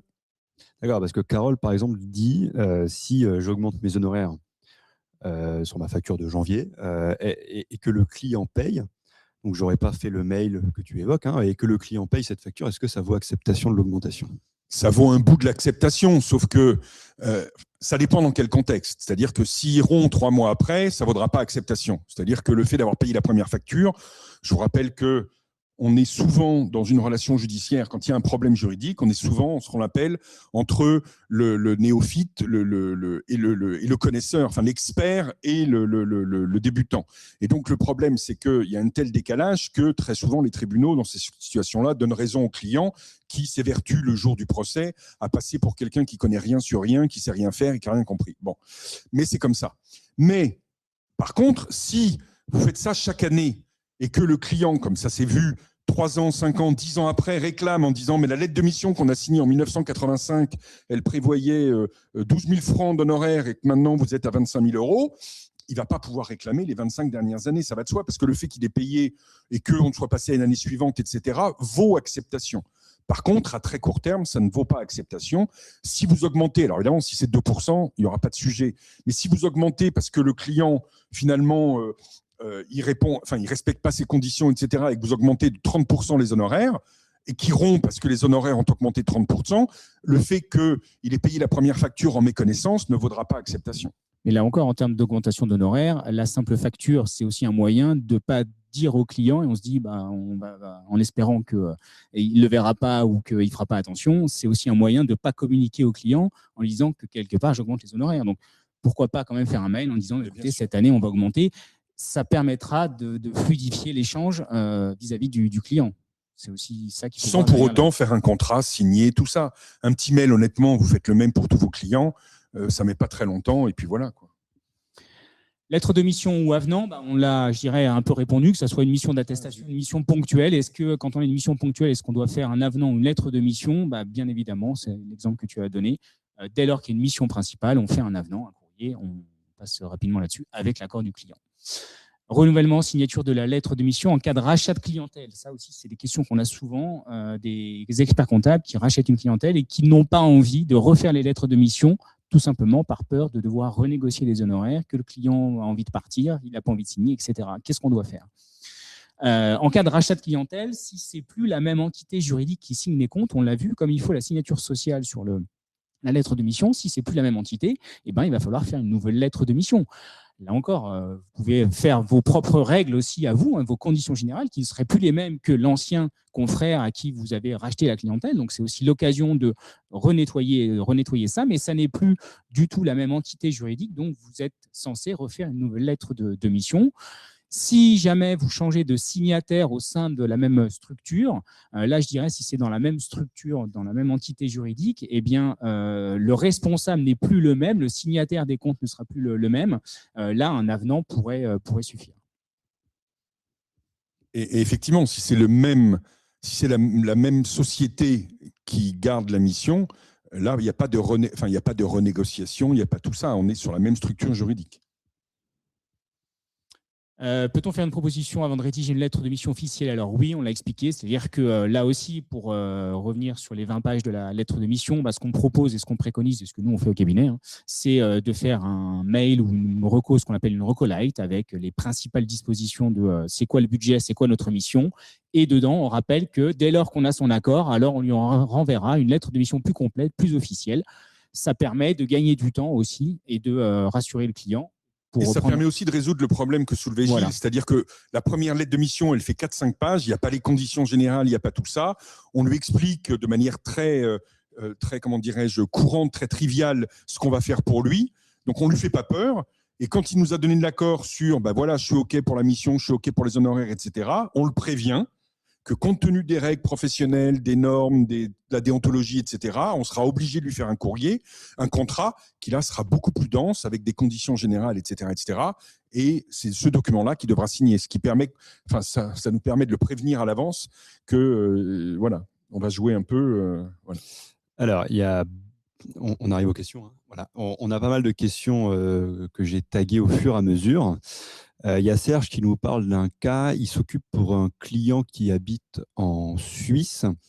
Ce client possède un immeuble en France qu'il donne en location en France, hein, par conséquent. Cet immeuble, la location est soumise à TVA. C'est un immeuble professionnel. Et donc, il se demande quelle lettre de mission il doit signer avec ce client parce qu'en fait, il ne fait pas de compta. En tout cas, il ne fait pas de comptes annuels. Il dit je tiens un peu de compta pour faire mes déclarations de TVA, mais je ne fais pas de compte annuel. Je pense qu'il utilise son logiciel de compta pour calculer la TVA collectée, etc. Il dit est-ce que je dois faire une lettre de mission qui parle des comptes annuels parce que je tiens une compta ou est-ce que je suis simplement. S'il ne fait pas de comptes annuels, il peut déjà, de manière très claire, dès lors qu'on intervient sur de la compta, que ce soit de la compta légale ou de la compta comment dirais-je, analytique ou des choses comme ça, c'est une autre prestation fournie à l'entité. Dès lors qu'il n'y a pas d'opinion de type présentation ou examen limité, c'est une mission de autre prestation fournie à l'entité, purement contractuelle. Donc, vous définissez avec le client le périmètre d'intervention, les conditions d'intervention, les budgets, etc. C'est voilà, il n'y a pas de règles particulières à respecter. Attention, si c'est un particulier, c'est ce que j'ai compris quand même. Oui, c'est un particulier. Vous devez respecter les textes sur les particuliers. Et donc, attention, ça veut dire pas de tacite reconduction, ce que disait Fabien tout à l'heure. Vous êtes obligé de lui réécrire chaque année, dans les 3 mois qui précèdent le renouvellement tacite de la mission, en lui disant qu'il a la possibilité de mettre un terme à son contrat. Alors d'ailleurs, c'était une des questions qui était un peu plus loin. Donc, pour les clients particuliers, si on n'a pas fait cette information, c'est-à-dire qu'on ne les prévient pas. Il est en droit d'annuler le contrat. Voilà, la mission se poursuit, mais le client il peut annuler, résilier. Le seul problème, c'est que si lui est rond, on n'a pas de moyen de lui dire non, quoi. Alors, Et les conditions de résiliation, les 3 mois ne marchent pas. Les 3 mois, si on s'arrête en plein milieu de l'année, etc., ne marchent pas avec des particuliers. Voilà. Donc la mission n'est pas arrêtée d'office, mais il peut l'arrêter. Voilà, S'il demande en disant on n'a pas respecté les règles. Pardonnez-moi. Si le client dit on n'a pas respecté les règles, j'aurais voulu résilier, on ne me l'a pas dit, le contrat est résilié d'office. Alors, on a 2-3 questions qui redemandent une explication sur la forclusion. C'est vache. Et notre juriste est parti. Je propose un article dans le prochain Francilien. Ouais, allez, parce qu'il y a peut-être des questions plus. Ce point était intéressant. Je l'avais. Alors, c'est vrai qu'on n'a pas parlé, je ne crois pas qu'on en ait parlé, de qu'est-ce qu'on a le droit de mettre dans les conditions générales sur le calcul du montant de l'indemnité de résiliation lorsque le client ne respecte pas le préavis de la lettre de mission. Alors, il n'y a pas, là encore, il n'y a pas de texte qui dit c'est X%. On va dire ce que préconise l'ordre ou ce que l'on voit dans les exemples de lettres de mission, dans les propositions, dans les renvois de bas de page des exemples. L'ordre ne préconise plus. Ne préconise plus. Souviens-toi, pour une anecdote, on avait fait un écrit à la commission des normes il y a, je ne sais pas, 10 ans, où on mettait exemple 3 mois. Et en fait, il faut savoir que comme la direction générale de la consommation, etc., veille à éviter les ententes, toutes ces références à 3 mois, 6 mois, etc., ont été supprimées pour ne surtout pas considérer que l'ordre des experts comptables organise une entente entre les membres. Voilà. Donc, ce que tu as dit les 3 mois, c'est ton avis personnel à toi, ça n'engage pas l'ordre. Oui. C'est ça. C'est toi le président. Et ce qu'on voit aussi beaucoup en termes de pourcentage d'indemnité, c'est-à-dire qu'on voit beaucoup la pratique de ce que l'on peut voir dans les lettres de mission, on va dire que c'est 25% du montant des honoraires.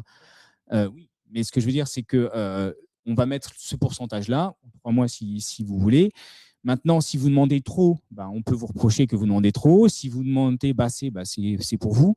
Et puis après, quand un client s'en va, est-ce qu'on a envie des fois de lui courir après? Et s'il n'a pas payé ce montant-là, on laisse courir, on laisse partir. Mais en fait, c'est à vous de définir la règle, la formule, entre guillemets. Si vous dites c'est 25% des honoraires de l'année N-1, voilà, c'est la règle que vous avez fixée vous.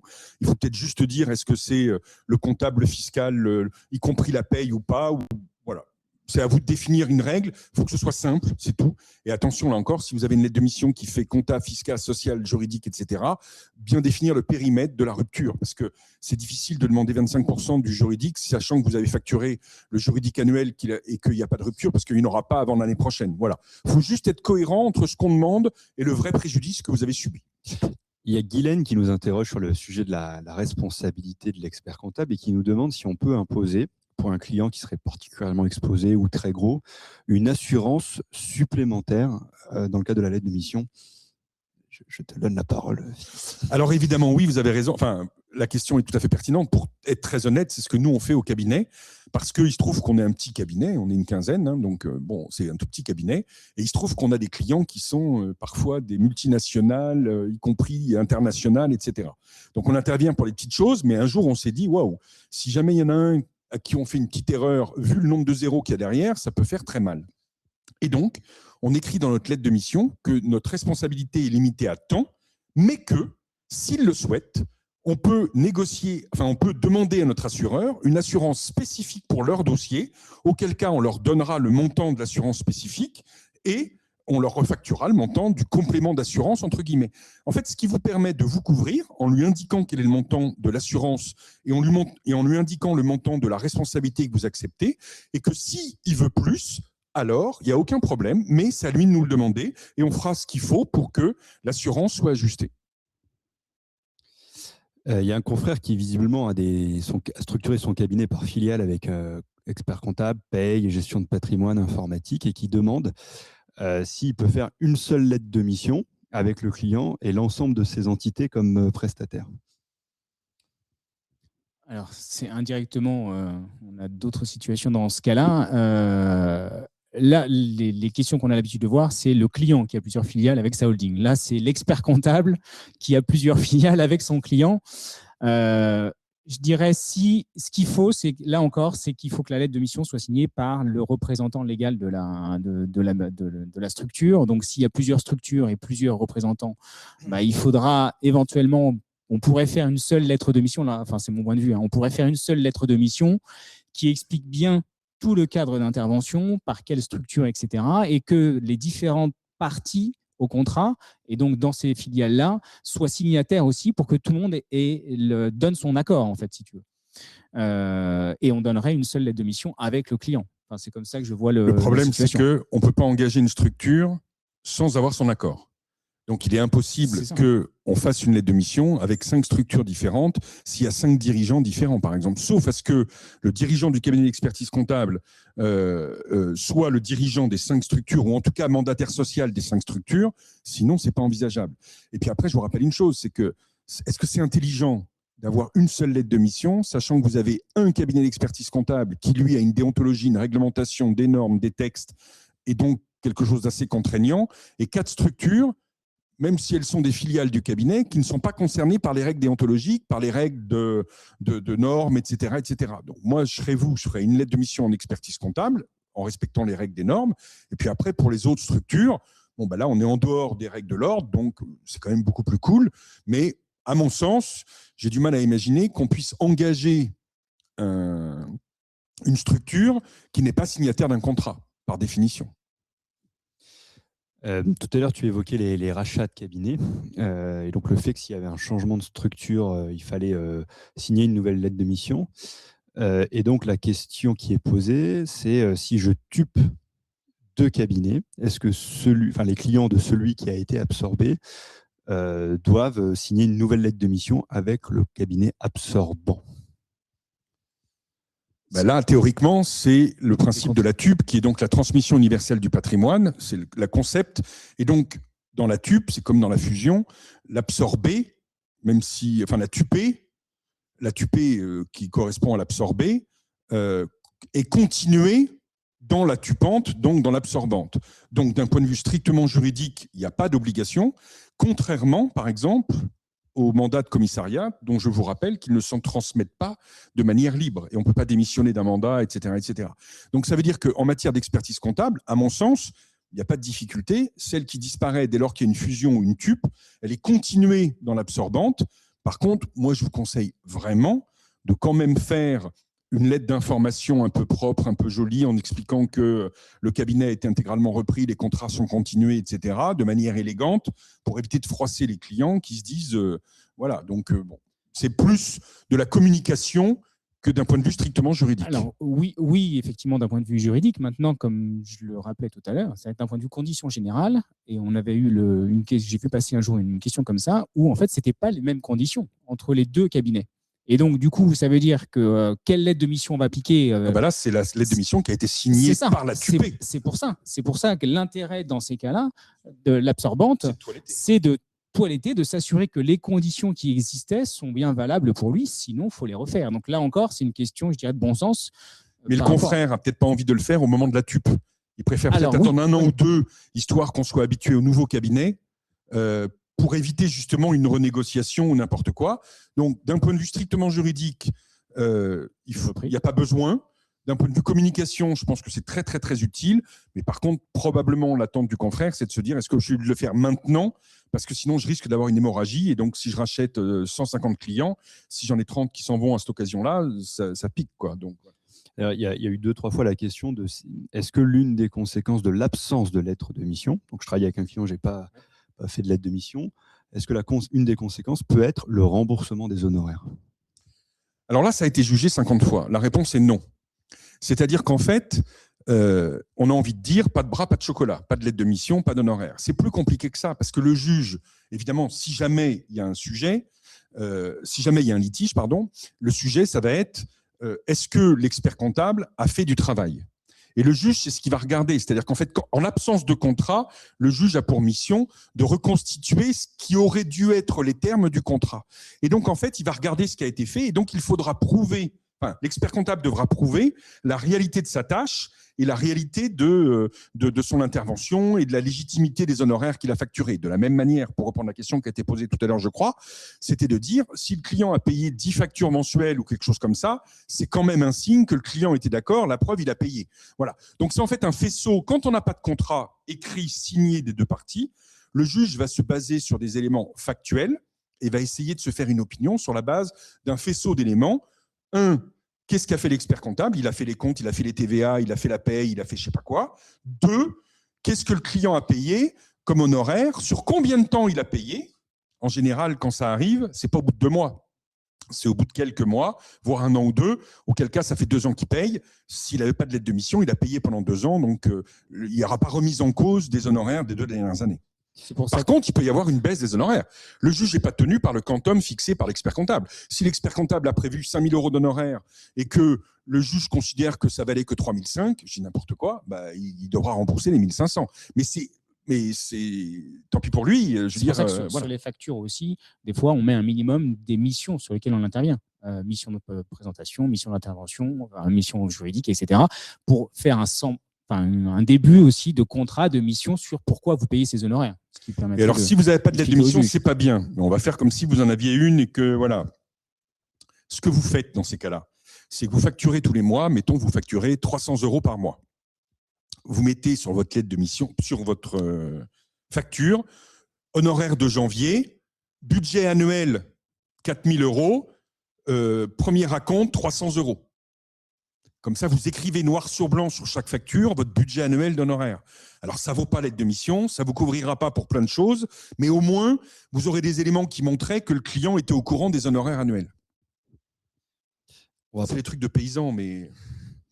On va prendre les trois dernières questions. Il y a Guylaine qui demande si on a le droit de prévoir comme... indexation annuelle des honoraires. Donc, tu parlais de l'indice du client ou du fournisseur. Donc, soit le client BTP ou je sais pas quoi, ou Syntex s'il est Syntec, et l'expert comptable, c'est ses activités comptables. Guylaine demande si on peut prévoir, je fais une augmentation annuelle de 3%. Je ne dis pas l'indice, machin, je dis chaque année, augmentation de 3%. C'est ce que tu disais tout à l'heure, oui, on est en droit. C'est-à-dire qu'on envoie la facture avec 3% de plus sans expliquer au client. Je ne trouve pas ça forcément très correct, moi, de le faire sans avoir annoncé au client ou expliqué à la limite avec la facture, etc. Mais c'est du contractuel, on peut le faire. Après, lui, il sera d'accord ou pas d'accord. Mais il n'est pas obligé d'accepter, du coup, parce que ce n'est pas contractuel. Est-ce que dans la lettre de mission, je peux dire chaque année, mes honoraires seront augmentés de 3%? Oui. Il y a des cabinets connus qui le font. Nicolas demande si on a le droit, donc là je pensais sur la rubrique honoraires, est-ce qu'on a le droit de dire qu'on facturera au temps passé et on ne précise même pas une estimation ou une fourchette d'honoraires? Alors je vais vous répondre d'un point de vue juridique et après d'un point de vue pratique. D'un point de vue juridique, oui. D'un point de vue pratique, c'est très très très très déconseillé.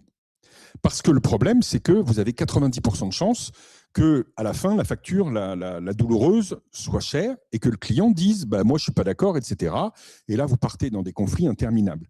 Donc oui, d'un point de vue strictement juridique, vous pouvez, sauf que moi, ce que je vous conseille, c'est à minima d'estimer une fourchette. Si vous pensez mettre, je ne sais pas quoi, 20 heures à 100 balles, vous mettez, les honoraires seront entre 1008 et 2005, n'importe quoi, un ordre de grandeur. Et si on dépasse les 2005, on vous préviendra et on verra ensemble ce qu'il faut faire. Mais mettez une fourchette, c'est là encore pas une obligation légale, c'est juste du pragmatisme parce que le client, il ne va pas être d'accord pour payer, il va vous laisser faire le travail et une fois que le travail sera fait, il dit mais vous auriez pu me dire que ça allait coûter ça, j'aurais jamais accepté sinon. Et je peux vous dire que c'est du vécu. Et une fourchette d'intervention aussi, à peu près, pour X jours globalement. Pourquoi ? Parce que ça permet très rapidement, si vous voyez que vous arrivez au plafond ou à la moitié du budget, en disant attention, je vous avais dit entre 2 et 4 jours ou 2 et 10 jours, on est déjà à 3, 4, 5 jours, attention, on s'en rapproche, quoi. Donc ça permet vous aussi plus facilement, là encore, de justifier les honoraires. Alors je vous propose qu'on en prenne une dernière parce qu'en plus, elle recoupe plusieurs questions. Sur le délai de résiliation. Voilà, donc généralement, ce qui est prévu, enfin, ce que je vois généralement, c'est tu dois résilier, enfin, le client peut résilier 3 mois avant la clôture de l'exercice, sinon il est réembarqué pour 1 an. Est-ce qu'on est obligé de mettre 3 mois ? Est-ce qu'on peut mettre plus ? J'imagine que s'il demande, c'est pour mettre plus. Est-ce qu'il y a une limite en la matière ? Là encore, c'est dès lors que c'est pour... Si jamais l'expert comptable se couvre trop avec le délai qu'il va mettre, eh ben, le juge est en droit. Là encore, on ne peut pas dire qu'il le fera ou pas. Il pourra peut-être dire bah oui, 6 mois, on l'accepte. Mais si vous mettez 6 mois, le client, s'il porte ça devant les tribunaux, le juge sera en droit de dire effectivement, compte tenu de la mission, compte tenu du caractère compte tenu de toute votre... Il faut toujours se rappeler le pourquoi il y a ces 3 mois. Ce n'est pas parce que vous êtes malheureux et que vous allez devoir faire une cure de thalassothérapie pour vous remettre de la rupture. L'idée des 3 mois de ce qu'on appelle la clause pénale, c'est de dire le départ en dehors de la bonne période fait que moi, j'ai investi ou j'ai des coûts supplémentaires ou je dois clôturer ou j'avais une équipe qui était, comment dirais-je, calibrée pour X missions. Si les clients s'en vont alors que j'ai toujours l'équipe, je vais devoir les payer ou les licencier, je vais avoir des coûts, je vais avoir tout ça. Si vous avez un client qui a 1 000 € d'honoraires par an, si vous mettez 6 mois, bon, ça n'ira pas jusqu'au juge. Mais objectivement, le juge il va dire, foutez de moi, 6 mois pour 1 000 € d'honoraires, c'est quoi votre préjudice et c'est quoi le personnel que vous avez licencié pour 500 balles, quoi. Bon. Si vous avez une mission qui représente, je dis n'importe quoi, 25% du chiffre d'affaires du cabinet, et que le client, pour lui, on peut parfaitement imaginer 6 mois. C'est mon point de vue à moi, ce n'est pas la position de l'ordre. Hein. C'est mon point de vue à moi. Plus, en fait, la suggestion est importante, plus les conséquences du départ du client sont nuisibles, enfin sont douloureuses pour le cabinet, plus il est légitime à demander plus. Si c'est un client de base qui est tout à fait normal et pour lequel vous n'avez pas un collaborateur affecté, voire une équipe affectée, la probabilité, c'est que 3 mois, c'est déjà pas mal, ça fait 25% des honoraires, c'est honnête. Si le cas est très spécifique, vous pouvez alors envisager plus, à mon avis. Parce que peut-être pour conclure sur cette dernière question et sur ce que tu viens de dire, c'est quoi ? C'est-à-dire que les lettres de mission, bien, par rapport à cet exemple-là, l'idée c'est que ce 6 mois que tu accepterais de mettre pour ce client-là, ça veut bien dire qu'on ne peut pas généraliser ces 6 mois à tout le monde. Et donc, ça veut dire que lorsqu'on prépare la lettre de mission, ça clôt un peu le webinaire d'aujourd'hui. L'idée, c'est bien de personnaliser aussi ces lettres de mission, d'avoir des conditions peut-être par typologie de client, d'avoir des conditions spécifiques selon les natures de clients et de bien relire ces lettres de mission pour s'assurer que les conditions correspondent aux clients, elles sont adaptées. Et dans ces cas-là, parce que si on a mis 6 mois pour un client et que ça valait le coup et que finalement on fait un copier-coller sur un autre dossier et que finalement ça ne valait pas le coup, on peut être là encore embêté. Donc, ça permet, l'idée, c'est vraiment de lire et de parcourir et de personnaliser dans la mesure du possible ces lettres de mission. Allez, je vous propose qu'on clôture. De toute façon, c'est l'heure parce qu'il y a un match de l'Olympique de Marseille. C'est ce que j'ai compris. On nous a mis la pression et donc ils vont tout couper, tout éteindre. Est en train de trembloter à l'idée de rater le début du match. Donc, on va le libérer.